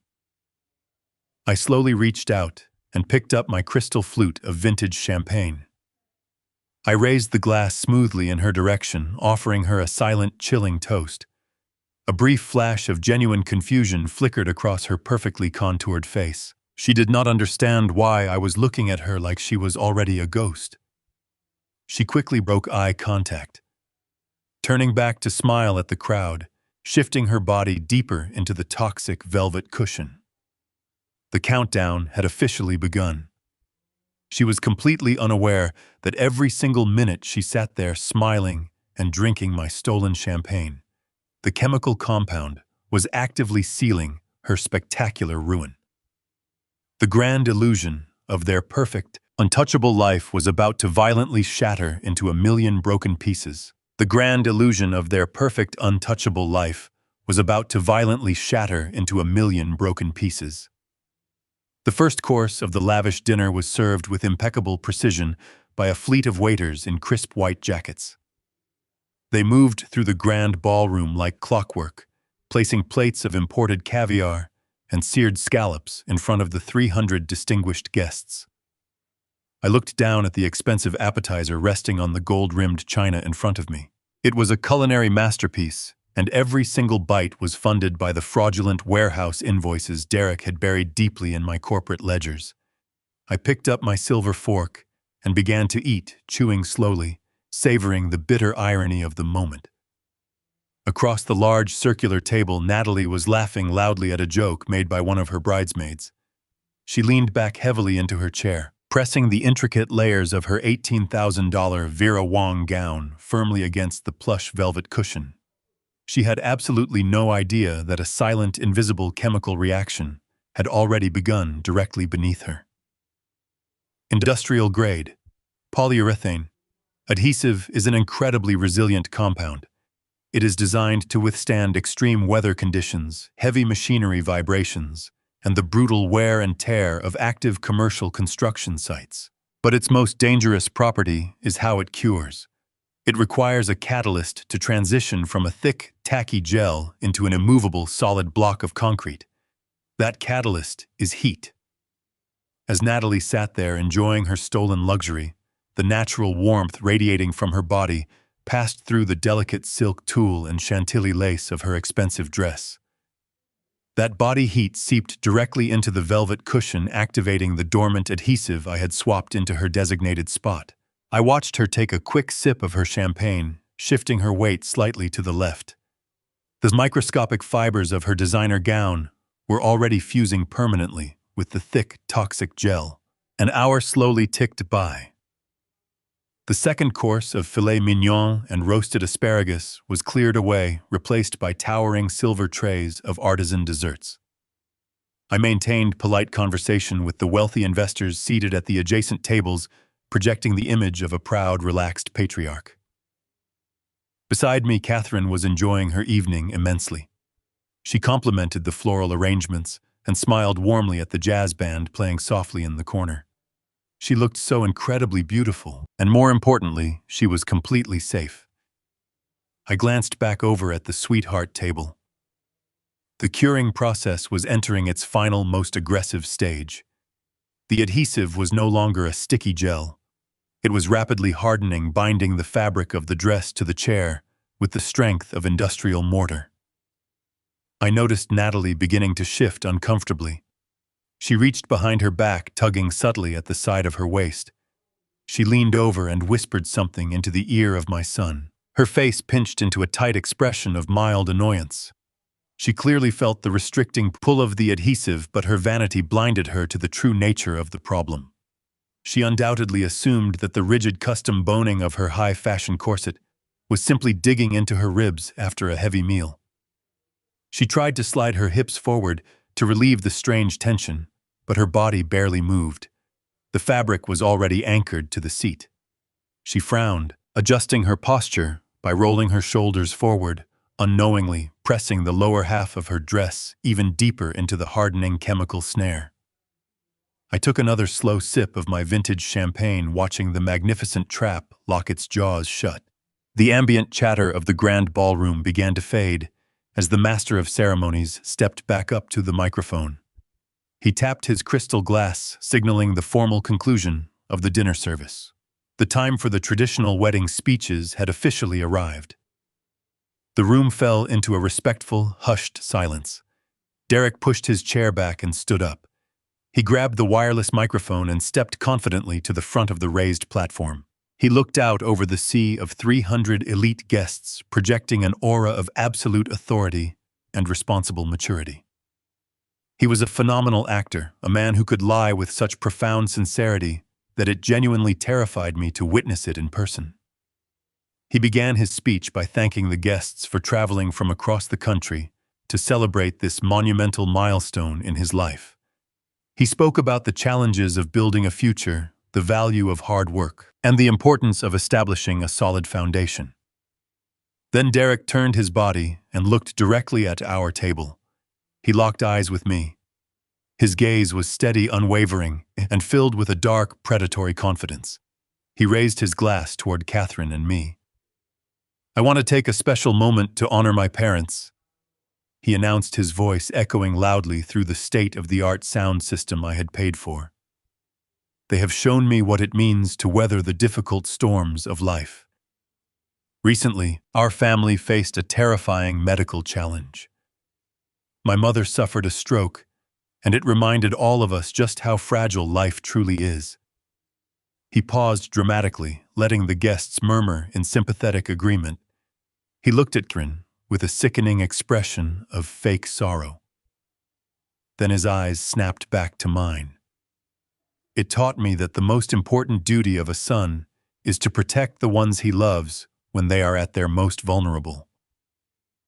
Sometimes, protecting your family means making incredibly difficult decisions to ensure they are properly cared for when they can no longer care for themselves." The audacity of his words felt like a physical strike. To the guests in the grand ballroom, Derek sounded like a fiercely loyal son stepping up to bear the burden of a family tragedy. But I knew exactly what he was actually saying. I had read the emails on his tablet. I had seen the medical dossiers and the messages sent to the estate lawyer. He was establishing the narrative for the conservatorship. He was laying the groundwork to declare us mentally and physically incompetent. I was telling me to my face that he was going to strip away my rights and steal the Langdon Trust. He expected me to sit there, clueless and vulnerable, absorbing his sweet words while he sharpened the knife he planned to bury in my back. I did not break eye contact. I did not flinch, and I certainly did not let a single ounce of my simmering rage show on my face. Instead, I smiled. It was a warm, proud, perfectly constructed fatherly smile. I raised my hands and began to clap. I applauded his magnificent performance with slow, deliberate strikes of my palms. The rest of the ballroom immediately joined in creating a thunderous wave of applause for the dutiful, caring son. Derek smirked, satisfied with his manipulation. He thought he had completely dominated the psychological chess match. He believed he was the smartest man in the room, effortlessly controlling the board. He had absolutely no idea that he was a dead man walking. The 2 hours of the formal dinner service had officially come to an end. The plates were cleared, the speeches concluded, and the polyurethane adhesive finished its silent chemical reaction. The delicate chantilly lace of the custom Vera Wang bridal gown was permanently, irreversibly fused to the plush velvet cushion. The ticking clock had finally run out. The applause for Derek slowly faded into a quiet, expectant murmur as he proudly took his seat back at the sweetheart table. The grand illusion was perfectly intact for just a few more fleeting seconds. The master of ceremonies stepped forward once again, his booming voice cutting through the soft, ambient music playing in the background. He invited the guests to turn their attention back to the center of the room. It was time for the bride and groom to share their very first dance as husband and wife. The massive crystal chandeliers suspended from the high ceiling suddenly dimmed, casting the sprawling ballroom into a dramatic romantic twilight. A single brilliant white spotlight cut through the darkness, illuminating the sweetheart table where my son and his new bride were seated. Derek smiled handsomely for the hundreds of cameras pointed directly at him. He stood up with effortless grace, casually buttoning his tailored tuxedo jacket, projecting the flawless image of a wealthy, successful patriarch in the making. He turned toward Natalie, extending his right hand to gently guide his beautiful bride out onto the polished marble dance floor. I sat perfectly still beside Catherine, my breathing slow and measured, watching the final act of their malicious stage play unfold. Natalie beamed under the bright glare of the spotlight. She placed her manicured hand delicately into the waiting palm of my son. She adjusted the heavy cascading layers of her expensive silk tulle skirt with her free hand, preparing to rise with the elegant poise of a high society princess. She engaged her leg muscles and shifted her weight forward to stand. She did not move. Her body remained firmly anchored to the seat. For a brief, confusing second, her flawless smile faltered. She blinked, looking down at her lap, clearly assuming that a heavy fold of her voluminous skirt had somehow become wedged tightly beneath the leg of the chair, or caught awkwardly under the heel of her designer shoe. She let go of the hand Derek was offering and reached down to adjust the excess fabric pooling around her waist. Derek leaned down slightly, his brow furrowing in mild confusion, whispering a hurried question to her. She shook her head quickly, forcing her bright smile back onto her face for the sake of the recording videographers standing just a few feet away. She gripped the sturdy wooden edge of the sweetheart table, with both hands bracing her arms to push herself up forcefully. Natalie pushed her body upward with a sudden, determined heave. The thick velvet cushion did not surrender its grip. The industrial-grade polyurethane adhesive had cured into an unbreakable concrete bond, permanently welding the delicate chantilly lace of her designer gown directly to the upholstery. Because her upper body moved forward, while her lower half remained hopelessly trapped, the sheer force of her momentum caused the heavy mahogany chair to tilt forward precariously on its front legs. She gasped loudly, her eyes widening in sudden, unadulterated panic as she slammed her hands back down onto the table to stop herself from falling over. The heavy chair clattered back onto all four legs with a dull, heavy thud. The flawless facade of the radiant bride instantly shattered. The color completely drained from her carefully contoured face, replaced by a pale, sickly sheen of absolute terror. She was no longer smiling. She twisted her torso frantically, trying to look over her own shoulder to see what was holding her down. Derek grabbed her arm, his voice rising in panicked, hushed demands, completely oblivious to the inescapable chemical snare holding his wife hostage. He yanked her arm, trying to physically pull her up to her feet to avoid causing a humiliating scene in front of their wealthy guests. The spotlight continued to beat down on them mercilessly. 300 elite guests sat in absolute breathless silence, holding their glowing smartphones up to record what was supposed to be a romantic fairy tale moment. Instead, they were watching a bride engage in a frantic, desperate wrestling match with a piece of banquet furniture. Natalie was hyperventilating now. The pressure of the thousands of eyes watching her completely broke her fragile composure. She looked out into the darkness of the ballroom, her terrified gaze locking onto mine for a fraction of a second. I did not offer her a single ounce of sympathy. I simply raised my chin, my expression as cold and unyielding as a stone monument, driven by sheer blind panic and the agonizing embarrassment of the prolonged delay. She planted both of her feet firmly against the polished marble floor. She let out a frustrated, breathless cry and threw her entire body weight violently forward in one massive, forceful heave. The structural integrity of the $18,000 custom wedding gown finally surrendered to the ruthless grip of the cured commercial adhesive. The sound was absolutely deafening in the quiet ballroom. A sharp, violent tearing noise echoed sharply through the room. The exquisite imported silk and the hand-stitched lace shredded violently right down the center seam. The fabric gave way completely, ripping forcefully from the middle of her spine all the way down past her thighs. The sudden release of tension sent Natalie pitching wildly forward. Her hands slipped off the edge of the sweetheart table, sending crystal champagne flutes and silverware crashing loudly onto the floor. She tumbled over the edge of the raised platform, plunging downward in a chaotic tangle of shredded white silk and broken tulle. She slammed onto the polished marble dance floor with a heavy, painful thud. The heavy mahogany chair, still permanently cemented to the entire back half of her ruined designer dress, flipped over and dragged across the carpet, resting awkwardly on its side just above her. A collective, horrified gasp erupted simultaneously from 300 people. It was a massive wave of pure shock that washed over the entire ballroom. Natalie lay sprawled on the cold floor, completely exposed to the merciless glare of the bright white spotlight. The bottom half of her dress was utterly destroyed, completely sheared away, leaving her lying there in nothing but her sheer minimal undergarments. The exact devastating public humiliation she had so gleefully plotted to inflict upon my disabled, vulnerable wife had just swallowed her entirely. Flashes from hundreds of smartphone cameras illuminated the dark room like lightning strikes in a violent storm. The social elite of the city were actively recording her absolute degradation, capturing every single pathetic, humiliating detail for the entire world to see. Derek stood frozen at the sweetheart table, his mouth hanging open in complete, paralyzed shock. He looked down at his new bride, sobbing hysterically on the marble floor, and then he slowly turned his head to look directly at me. He finally understood that the clueless old man he thought he was effortlessly manipulating had just executed a flawless, ruthless demolition of his entire life. The music from the live jazz band sputtered to a discordant, painful halt.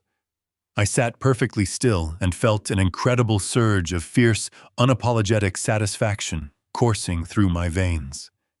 The elaborate trap they had so carefully constructed out of raw greed, sheer cruelty, and unbridled arrogance had finally snapped shut on their own necks.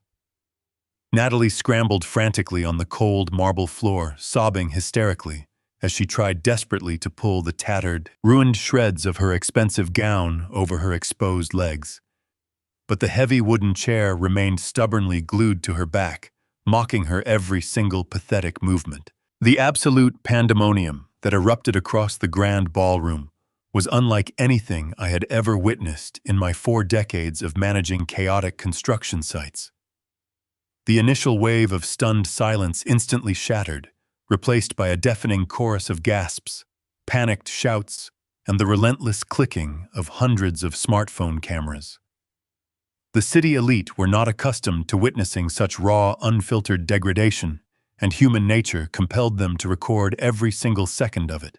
Natalie continued to thrash wildly on the polished marble floor, her desperate movements only amplifying the sickening tearing sounds of the remaining silk clinging to the heavy wooden chair. 2 of her bridesmaids finally snapped out of their paralyzed shock. They rushed forward, grabbing a long white linen table runner from a nearby dining table. They threw the thick fabric over the lower half of Natalie, desperately trying to shield her exposed undergarments from the unforgiving glare of the spotlight and the flashing lenses of the crowd. Derek was completely frantic. The carefully crafted mask of the confident, wealthy groom had completely evaporated, leaving behind a terrified, scrambling fraud. He dropped to his knees on the dance floor, grabbing Natalie by the shoulders and attempting to pull her up. But the sheer weight of the mahogany chair, still permanently cemented to her backside by the cured industrial adhesive, made the process incredibly awkward and physically demanding. Every time he tried to lift her, the chair dragged heavily against the floor, pulling the remaining shreds of her expensive designer gown even tighter against her skin. She shrieked in absolute agony and humiliation, slapping his hands away as she begged someone to just turn off the blinding lights. Derek shouted furious, incoherent orders at the venue staff, demanding they stop recording and clear a path to the exit. He grabbed Natalie by the arm, half lifting and half dragging her off the dance floor. It was a pathetic, humiliating retreat. Natalie was forced to waddle forward in a hunched, awkward stance, clutching the linen table runner around her waist, while the heavy banquet chair bobbed and swayed behind her like a grotesque wooden tail. They pushed their way blindly through the crowd of whispering guests, leaving a trail of shredded white silk and scattered velvet fibers in their wake. They headed straight for the grand staircase leading to the private bridal suites on the 2nd floor, desperate to escape the merciless scrutiny of the ballroom. I sat at the sweetheart table for a moment longer, calmly taking a final sip of my vintage champagne. I turned to Catherine, who was sitting perfectly safe and secure in her own seat, her eyes wide with shock at the disastrous spectacle that had just occurred. I gently patted her hand, offering her a reassuring nod. I told her to remain comfortably at the table with our trusted friends, assuring her that I would go upstairs to handle the situation. I stood up from my chair, smoothing down the front of my tailored suit jacket. I walked away from the chaos of the dance floor, taking measured, deliberate steps toward the grand staircase. I did not rush. A man who holds all the winning cards never needs to run. I climbed the marble steps, following the distinct sounds of hysterical sobbing and furious shouting echoing down the 2nd floor hallway. I reached the heavy wooden door of the private bridal suite. It had been left wide open in their frantic rush to hide. I stepped into the doorway and observed the absolute wreckage of their perfect evening. The scene inside the suite was a portrait of total, pathetic despair. Natalie was lying face down on a plush leather sofa, her face buried deeply in a decorative pillow as she wailed uncontrollably. The heavy mahogany chair was sticking straight up into the air above her, an absurd monument to her own spectacular failure. Her mother, who had rushed upstairs right behind them, was standing over her in a state of absolute frenzy. She was holding a pair of sharp floral scissors she had snatched from a decorative arrangement in the hallway. She was desperately hacking away at the thick velvet cushion and the ruined layers of the Vera Wang gown, trying in vain to separate the fabric from the cured polyurethane. But industrial-grade construction adhesive does not yield to simple floral scissors. It binds fibers on a microscopic level, The more she cut, the more the dress simply unraveled, leaving the core of the fabric permanently fused to the wood and velvet. Derek was pacing furiously back and forth across the length of the bridal suite, running his trembling hands through his perfectly styled hair.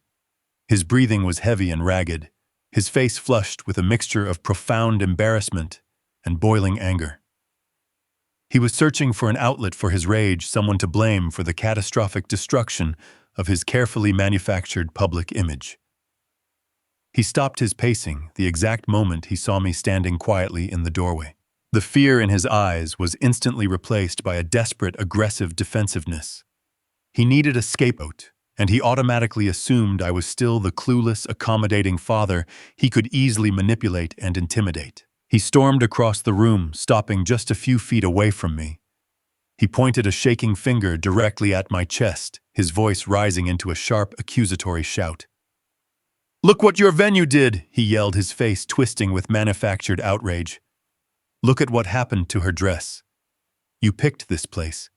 You paid for these cheap, defective chairs. You completely ruined our wedding. You let this happen to us." He stood there, panting, puffing out his chest, trying to assert his dominance in the room. He expected me to immediately apologize. He expected me to stumble over my words, to offer to sue the catering company, to pull out my checkbook and blindly throw more money at the problem, to make his bride stop crying. He relied on my decades of unconditional paternal support to shield him from the consequences of this disaster. I did not apologize. I did not offer a single word of comfort. I simply looked at his pointing finger, and then I looked directly into his panicked, deceitful eyes. I maintained my absolute silence, allowing his furious accusations to hang empty and hollow in the tense air of the suite. I stepped fully into the room, moving past him with calm, deliberate authority. I reached out and took hold of the heavy wooden door. I pulled it shut. I engaged the thick brass deadbolt. The loud, heavy metallic click of the lock snapping firmly into place echoed sharply through the room. It was a definitive, inescapable sound. I turned around and leaned my back against the locked door, crossing my arms over my chest. I allowed the cold, unforgiving reality of my demeanor to completely fill the space. The effect was absolutely immediate and profound. The heavy click of the lock seemed to instantly suck all the remaining oxygen straight out of the bridal suite. Natalie stopped her hysterical wailing, lifting her tear-stained face from the decorative pillow to stare at me in sudden confusion. Her mother froze mid-motion, the sharp floral scissors halting completely in her trembling hands. Derek dropped his shaking finger, the aggressive posture melting away from his shoulders as he registered the terrifying shift in my body language. The room fell completely dead silent. The silence inside the private bridal suite was absolute and suffocating. No one dared to breathe. I stood with my back firmly pressed against the locked wooden door for a few seconds longer, letting the oppressive weight of my silent authority crush their frantic panic into submission. I pushed myself away from the heavy doorframe and walked slowly toward the center of the lavishly decorated room. I did not raise my voice. I did not shout or curse or throw things in a fit of blind rage. A man who holds all the undeniable evidence in his hands never needs to raise his voice to command the attention of the room. I walked right past the terrified mother of the bride. I walked right past my trembling, sweating son. I stopped directly in front of the large flat-screen smart television securely mounted on the far wall of the bridal suite. I reached into my tailored suit jacket and pulled out my smartphone, tapping the digital screen a few times to access the wireless display settings. A quiet, pleasant chime echoed clearly through the tense room as my personal device successfully paired with the television monitor. I reached into my opposite pocket and pulled out the heavy-duty job site dictaphone I had retrieved from under the sweetheart table during the chaotic aftermath of the dress-tearing incident. I held the rugged black recording device up high in the air, so absolutely everyone in the room could see it clearly. I explained in a low, perfectly even, and dangerously calm tone that I had personally placed this highly sensitive recording equipment directly beneath their designated chairs right before the evening reception officially began. Derek swallowed incredibly hard, his throat bobbing nervously as the remaining color continued to rapidly drain from his panicked face. I connected the dictaphone to my mobile phone via a small corded adapter and routed the audio directly through the premium surround sound speakers installed in the ceiling of the bridal suite. I firmly pressed the play button. The pristine high-definition audio recording instantly filled the painfully quiet room. The ambient sound of clinking silverware and distant live jazz music provided a steady background for the clear, unmistakable, and highly incriminating voices of my son and his new bride. The recording started near the very end of the formal dinner service. Natalie spoke first, her voice echoing loudly through the speakers, heavily laced with bitter, entitled, and arrogant annoyance. She complained aggressively that she was feeling much too warm and that her custom-fitted corset was entirely too tight against her ribs. And then came the horrifying, malicious words that made her own mother gasp loudly and cover her mouth in absolute visceral shock. "I am so tired of waiting." The recorded voice of Natalie whined loudly for the entire room to hear. "Why has she not stood up to go to the restroom yet? I thought you said she had severe bladder control issues. I cannot wait around all night for this pathetic stroke victim to finally embarrass herself." The bridal suite went completely, terrifyingly rigid. I watched the father of the bride take a slow, stumbling step backward, as if he had been physically struck by the sheer, unadulterated cruelty radiating from his daughter. But it was the immediate response from Derek that truly sealed their permanent, inescapable doom.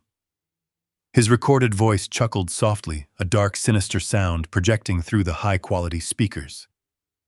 "Just be patient," my son replied confidently on the digital tape. "The longer she sits there, the tighter the chemical bond gets. Once she finally stands up, she is going to rip herself wide open. Just make sure your camera is completely ready. We need that massive public meltdown captured on video for the lawyer tomorrow morning." I pressed pause on the rugged dictaphone. The heavy silence that immediately followed was toxic and heavily loaded with the horrifying realization of their true predatory nature. Natalie let out a pathetic, muffled sob from the plush leather sofa. But absolutely nobody rushed forward to offer her any comfort this time. Her mother slowly lowered the sharp floral scissors, staring down at her ruined, half-naked daughter, as if she were looking at a complete, terrifying stranger. Derek opened his mouth, raising his shaking hands in a desperate, trembling gesture of pathetic surrender. He stammered wildly, trying desperately to claim that it was just dark humor, just a terrible private joke blown entirely out of proportion by a massive misunderstanding. I did not even let him finish his pathetic, rambling, and cowardly sentence. I tapped the screen of my smartphone again, opening the highly encrypted photo gallery, where I had uploaded the digital evidence recovered from his tablet earlier that afternoon. I mirrored the captured images directly onto the massive television screen. The bright, glaring display of their private text messages suddenly illuminated the dark bridal suite for everyone to read clearly. I pointed a firm, unwavering finger at the television screen, demanding that the parents of the bride read the exact words their daughter had actively typed with her own hands. There was the unmistakable message from Natalie, explicitly plotting to humiliate my disabled wife in front of 300 high society guests to secure a massive, unethical legal advantage. There was the cold, calculating, and ruthless response from Derek, mapping out the devastating financial and legal consequences of their planned public spectacle. I swiped to the next saved image on my phone, displaying the lengthy, detailed email thread with the boutique estate attorney. I read the damning words aloud, ensuring. My steady, powerful voice carried the full, crushing weight of a Supreme Court judge delivering a final, inescapable verdict to the guilty. Combine that video with her stroke medical records, and my lawyer says we have a slam-dunk case for a conservatorship, and I read aloud, my voice completely devoid of any paternal warmth, forgiveness, or affection. We declare Mom mentally and physically incompetent. Dad will be so broken by the public humiliation he will not fight it. We force him to hand over the trust to me immediately today. I swiped to the final, most devastating screenshot available in my gallery. The vile, greedy words were blown up to massive proportions on the television screen, completely dominating the entire room with their ruthless, unapologetic honesty. I cannot wait 20 years for him to die. The parents of Natalie stood completely frozen, in horrified, breathless silence, as the true sociopathic nature of their daughter and their new son-in-law was broadcasted in inescapable, crystal-clear high definition. They had spent the last entire year loudly bragging to their wealthy socialite friends about this incredibly affluent, prestigious, and highly exclusive family union. Now they were staring directly at a pair of ruthless, predatory monsters who had actively conspired to destroy an elderly, vulnerable couple just to steal their massive fortune. The mother of Natalie slowly backed away from the plush leather sofa where her daughter was still crying uncontrollably into a decorative pillow. She looked absolutely repulsed, utterly disgusted by the vile, calculating creature she had raised. The father of the bride shook his head in silent, profound shame, unable to even look me in the eye. Derek stood entirely defeated in the very center of the bridal suite. His broad shoulders slumped forward heavily, his chest heaving rapidly as the inescapable gravity of his immense public exposure finally crushed him down to absolutely nothing. The arrogant, wealthy, and highly confident groom was completely gone forever. In his place stood a pathetic, exposed, and incredibly vulnerable fraud who had just watched his entire master plan burn to useless, scattered ashes right in front of his very own eyes. He realized instantly that every single layer of his elaborate evil deception had been methodically dismantled by the very man he had arrogantly dismissed as a clueless old fool. The absolute finality of the terrifying moment hung heavily over the room, leaving no room for excuses, fake apologies, or desperate negotiations. The brilliant, malicious trap they had designed to capture my innocent wife had simply become the highly secure, inescapable prison of their own making. I lowered my smartphone, keeping my cold eyes locked on my trembling, broken son, thoroughly preparing myself to deliver the final, crushing financial blow that would permanently end his life. The heavy silence in the bridal suite was broken by the sound of my son, choking on his own breath. Derek took a trembling step forward, his hands raised in a pathetic, pleading gesture. He looked desperately at the blank television screen, then back at me, his face glistening with cold sweat. "Dad, wait," he stammered, his voice cracking into a high, panicked pitch that I had not heard since he was a little boy caught breaking a window. "You are taking this entirely out of context. Those messages, the things we said about Mom, they were just jokes. It was just dark humor. We were stressed about the wedding planning, and we were just venting our frustrations. We would never actually do something like that to her. We would never actually try to take your money." I watched him desperately trying to construct a new, plausible lie right in front of the very people who had just watched his absolute moral bankruptcy displayed in high definition. It was truly pathetic to witness. I did not raise my voice, but my tone was sharp enough to cut through solid steel. "Do not insult my intelligence, Derek," I said slowly, taking a deliberate step toward him. "You did not just joke about destroying your mother. You actively retained a boutique estate attorney. You illegally acquired her private medical records. You meticulously orchestrated a highly public, deeply humiliating physical trap to manufacture the exact visual evidence your lawyer requested. You built a guillotine, you sharpened the blade, and you placed her neck directly on the block. There is absolutely no context in the universe that justifies what you did today." Derek opened his mouth to argue frantically, shaking his head, but his words died in his throat as I reached into the interior pocket of my tailored suit jacket. I did not pull out another digital device. I pulled out a thick, neatly folded stack of printed documents.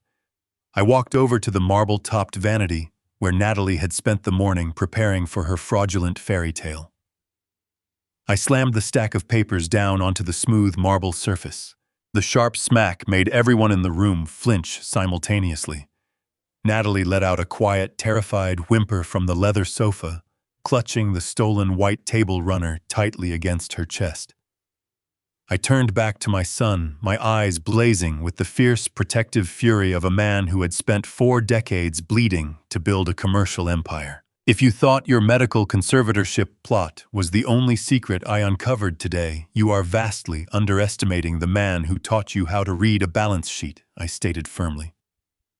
While you were busy taking wedding photographs in the garden this afternoon, I was actively auditing your corporate email accounts. I watched the blood drain from the face of my son. He swayed slightly on his feet, his knees visibly buckling under the sudden crushing weight of his exposed financial crimes. He knew exactly what was printed on those papers resting on the vanity. He knew that his incredibly sloppy, arrogant accounting trail had finally caught up with him. I pointed to the stack of documents, ensuring my voice remained loud enough for the parents of the bride to hear every single devastating word. Those papers contain the complete itemized vendor invoices for this lavish $300,000 wedding reception, I announced clearly. And they also contain the fraudulent corporate budgets for a completely fabricated industrial warehouse project on the west side of the city.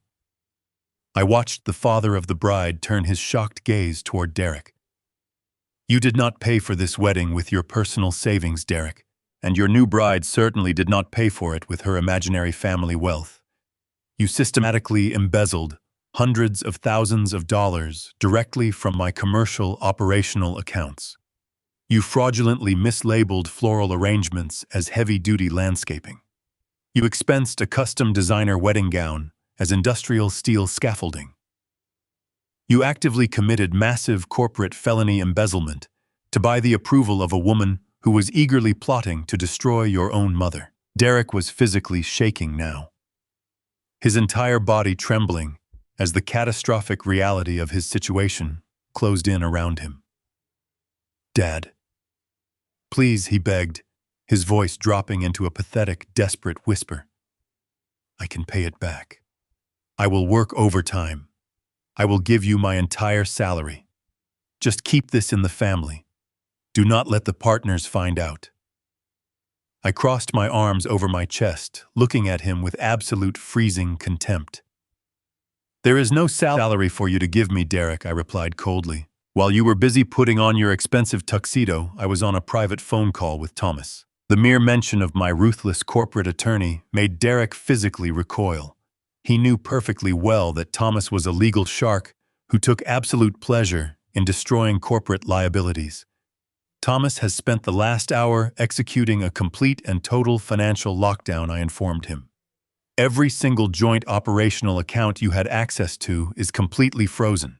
Your administrative privileges on the servers have been permanently revoked. Your high-limit company credit cards are currently dead, useless pieces of plastic.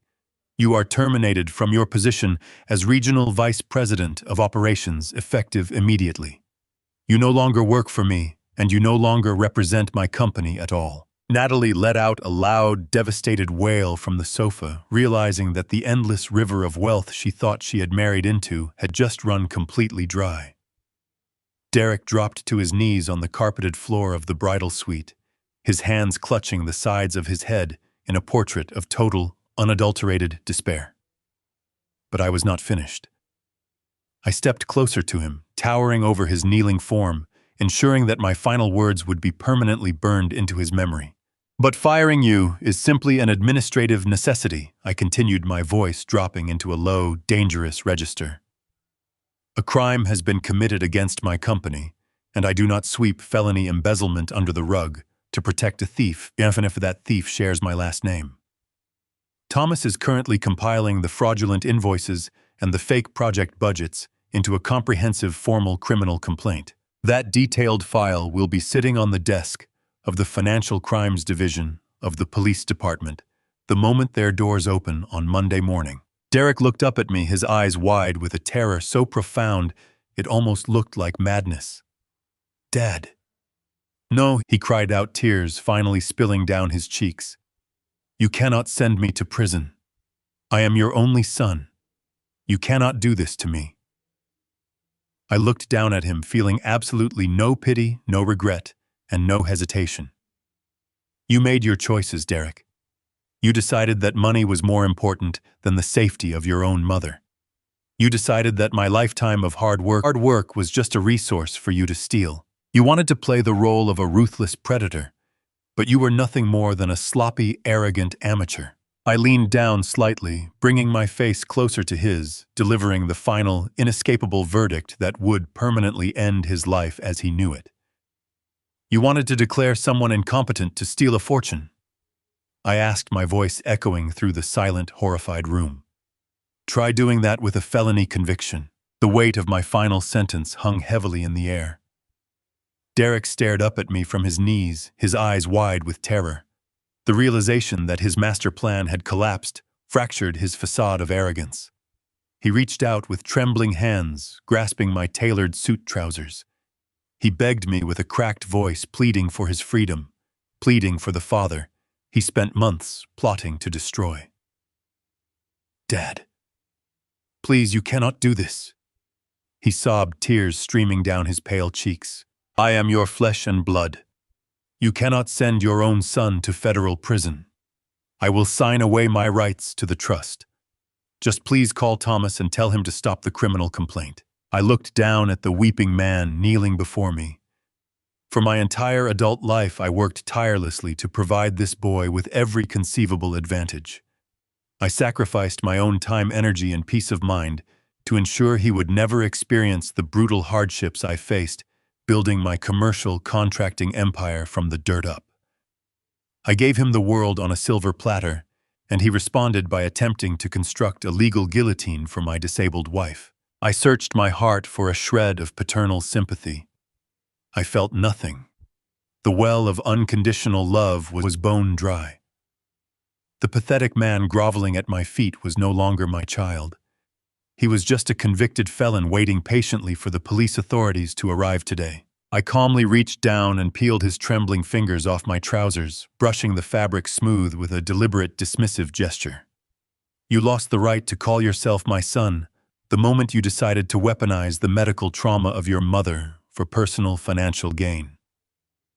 I replied, my voice devoid of any warmth. You traded your family for a pile of stolen money and a fraudulent social status. You made your choice, Derek. Now you get to live with the harsh, unescapable consequences of your own terrible decisions. Across the room, Natalie let out another agonizing shriek. She was hopelessly tangled in the shredded remnants of her Vera Wang bridal gown, her body half attached to the heavy mahogany banquet chair. The industrial-grade polyurethane adhesive had cured, completely creating a permanent bond between the chantilly lace and the velvet cushion. She thrashed wildly on the plush leather sofa, demanding that her parents save her from this public disaster. But her parents were no longer interested. The father of the bride stared at his daughter with absolute disgust. He turned his back on the ruined bride, grabbed his wife by the arm, and silently pulled her toward the exit. They walked away, deeply ashamed of the monster they raised. Natalie realized that her wealthy safety net had evaporated. She realized that the massive fortune she thought she married into was gone. She realized she was about to face corporate embezzlement charges alongside a disgraced husband. She curled into a pathetic ball on the sofa, clutching the stolen white table runner tightly against her chest, permanently fused to the wooden monument of her own cruelty. I turned away from this pathetic scene in the center of the room. I walked slowly toward the heavy wooden door of the bridal suite. Derek scrambled across the carpeted floor behind me, his voice rising in a final desperate crescendo of pure panic.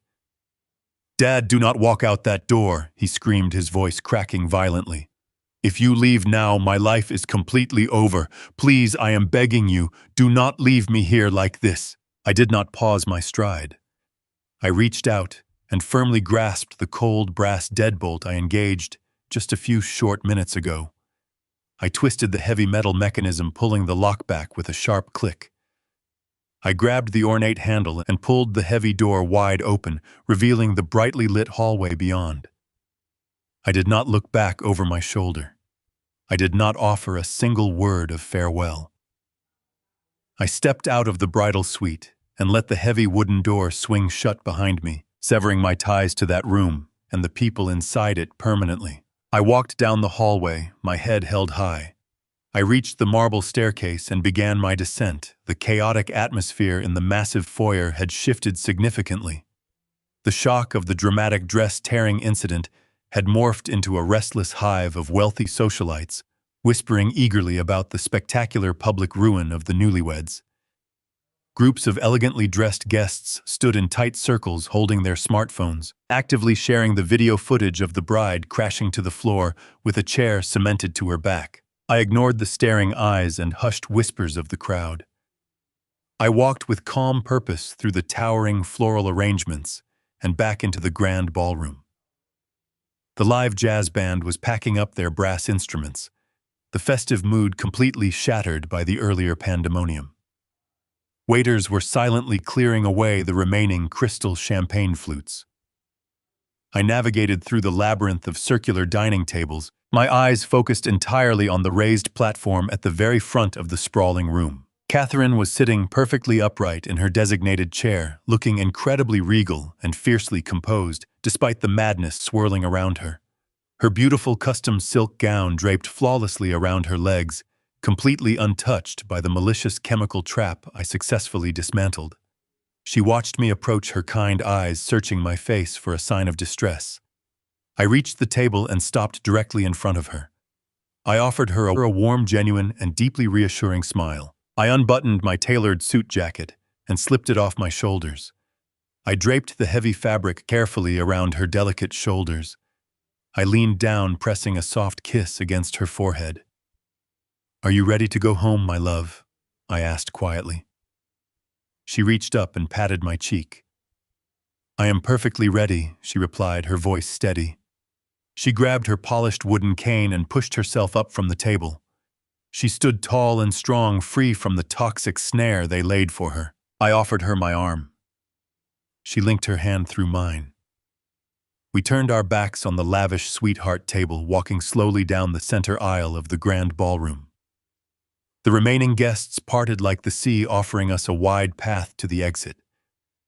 We stepped out through the heavy oak doors, walking into the cool night air, leaving the whispers, the shattered silk, and the burning ruins of my son's life far behind us in the dark forever. Exactly 1 year has passed since that night at the grand ballroom. The crisp night air that greeted Catherine and me as we walked out of the luxury venue felt like the very first breath of a completely new life. When you spend 4 decades building a commercial contracting empire, you become accustomed to the heavy, relentless weight of constant responsibility. You condition yourself to carry the massive burdens of your employees, your active construction sites, and your ungrateful family members without ever daring to complain. But as the heavy oak doors closed behind us, sealing the disastrous wedding reception away forever, that suffocating weight finally lifted from my tired shoulders. I realized that my profound obligation to protect and provide for my son had officially expired. He was no longer my responsibility. He was simply a hostile adversary who had deeply underestimated his opponent. The following Monday morning, I did exactly what I promised. Thomas, my ruthless corporate attorney, walked straight into the financial crimes division of the local police department and handed over the comprehensive embezzlement file. The authorities moved with terrifying speed. While the detectives began building their airtight criminal case against my son, I initiated a massive strategic shift in my own professional life. For years, I had held on to Langdon commercial contracting because I believed I was building a generational legacy to pass down to Derek.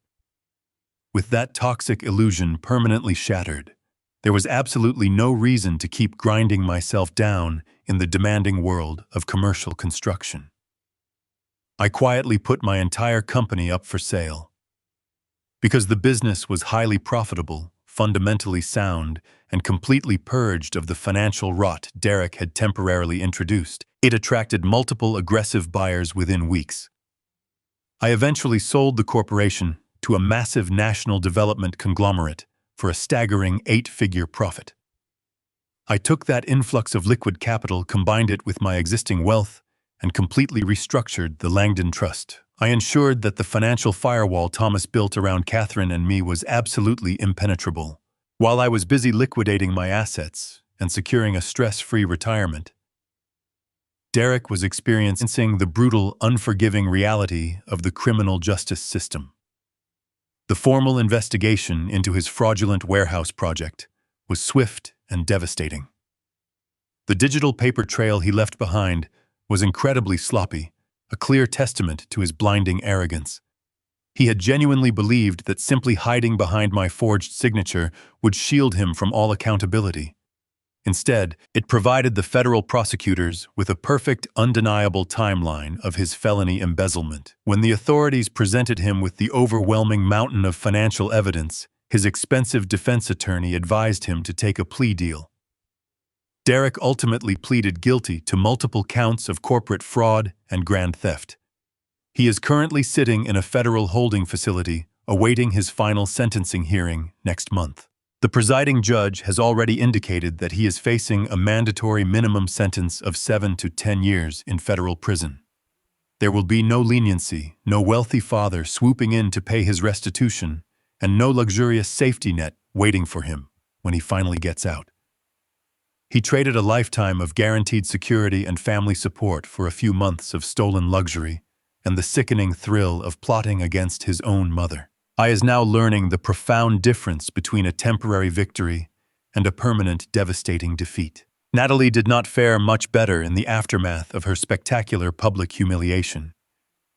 The moment she realized that Derek had been completely cut off from the Langdon fortune, her shallow, opportunistic devotion completely evaporated.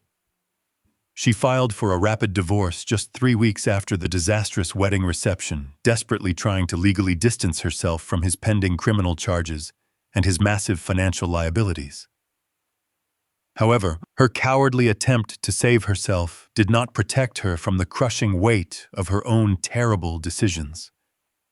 Because the fraudulent funds Derek used to pay for the extravagant wedding were seized and reclaimed by the authorities during the corporate audit, Natalie and her pretentious parents were suddenly held legally responsible for the outstanding vendor balances. She is currently drowning in insurmountable debt, being relentlessly pursued by aggressive collection agencies for the canceled honeymoon packages and the ruined $18,000 designer gown. She lost her social standing, her wealthy lifestyle, and her pristine public image in one single humiliating evening. She is now a social pariah in the city, forever remembered as the malicious bride who ended up physically cemented to a banquet chair in her undergarments. As for Catherine and me, we chose to completely leave the toxicity and the legal drama far behind us. We are currently sitting on the private balcony of a luxury suite aboard a magnificent cruise ship, sailing slowly across the crystal-clear sapphire waters of the Mediterranean Sea. The warm ocean breeze carries the scent of salt and freedom, a beautiful contrast to the heavy toxic air of our former lives. Catherine has made a remarkable, inspiring recovery over the past 12 months. Freed from the dark, suffocating stress and the malicious, unseen pressure our son constantly placed upon her, her physical therapy progressed with incredible speed. She no longer needs her wooden cane to walk around the deck of the ship. She moves with a renewed, vibrant strength, her beautiful face illuminated by genuine happiness and profound peace. We spend our days exploring ancient coastal cities, tasting incredible food, and enjoying the immense wealth we built together over 40 long years. We are completely untethered from the greedy leeches that tried to drain our resources and destroy our dignity. Sitting here, watching the vibrant sunset paint the horizon in brilliant shades of gold and crimson, I've come to a quiet, powerful realization about the true nature of family. Blood is nothing more than a mere biological coincidence. It does not automatically guarantee unconditional love. It does not mandate blind respect, and it certainly does not ever excuse profound, calculated abuse against vulnerable people. True family is built entirely on a solid, unbreakable foundation of unwavering loyalty, deep mutual respect, and an instinctual, fierce drive to protect one another from any incoming harm. Catherine and I built a beautiful, enduring, and incredibly successful life together through decades of shared sacrifice and mutual devotion. We successfully defended that precious life when it was violently threatened by the very person who should have cherished, honored, and protected it the absolute most. We survived the storm, and now we finally get to enjoy the beautiful, peaceful sunshine. Sometimes the people who share your blood are the ones most willing to bleed you dry. We spend our lives building a legacy blinded by unconditional love, ignoring the red flags because we want to believe the best about our children. But respect is a two-way street, and loyalty cannot be bought with trust funds or paid-off weddings. When you discover a viper in your house, you do not try to negotiate with it. You remove it. Protecting your peace, your spouse, and your dignity is the greatest legacy you can ever leave behind. Never apologize for surviving. If this story struck a nerve, hit that like button to let me know I am not alone. Please subscribe to the channel for more stories about surviving betrayal and fighting back. Tell me in the comments below what you would have done with that super glue. Stay strong, everyone.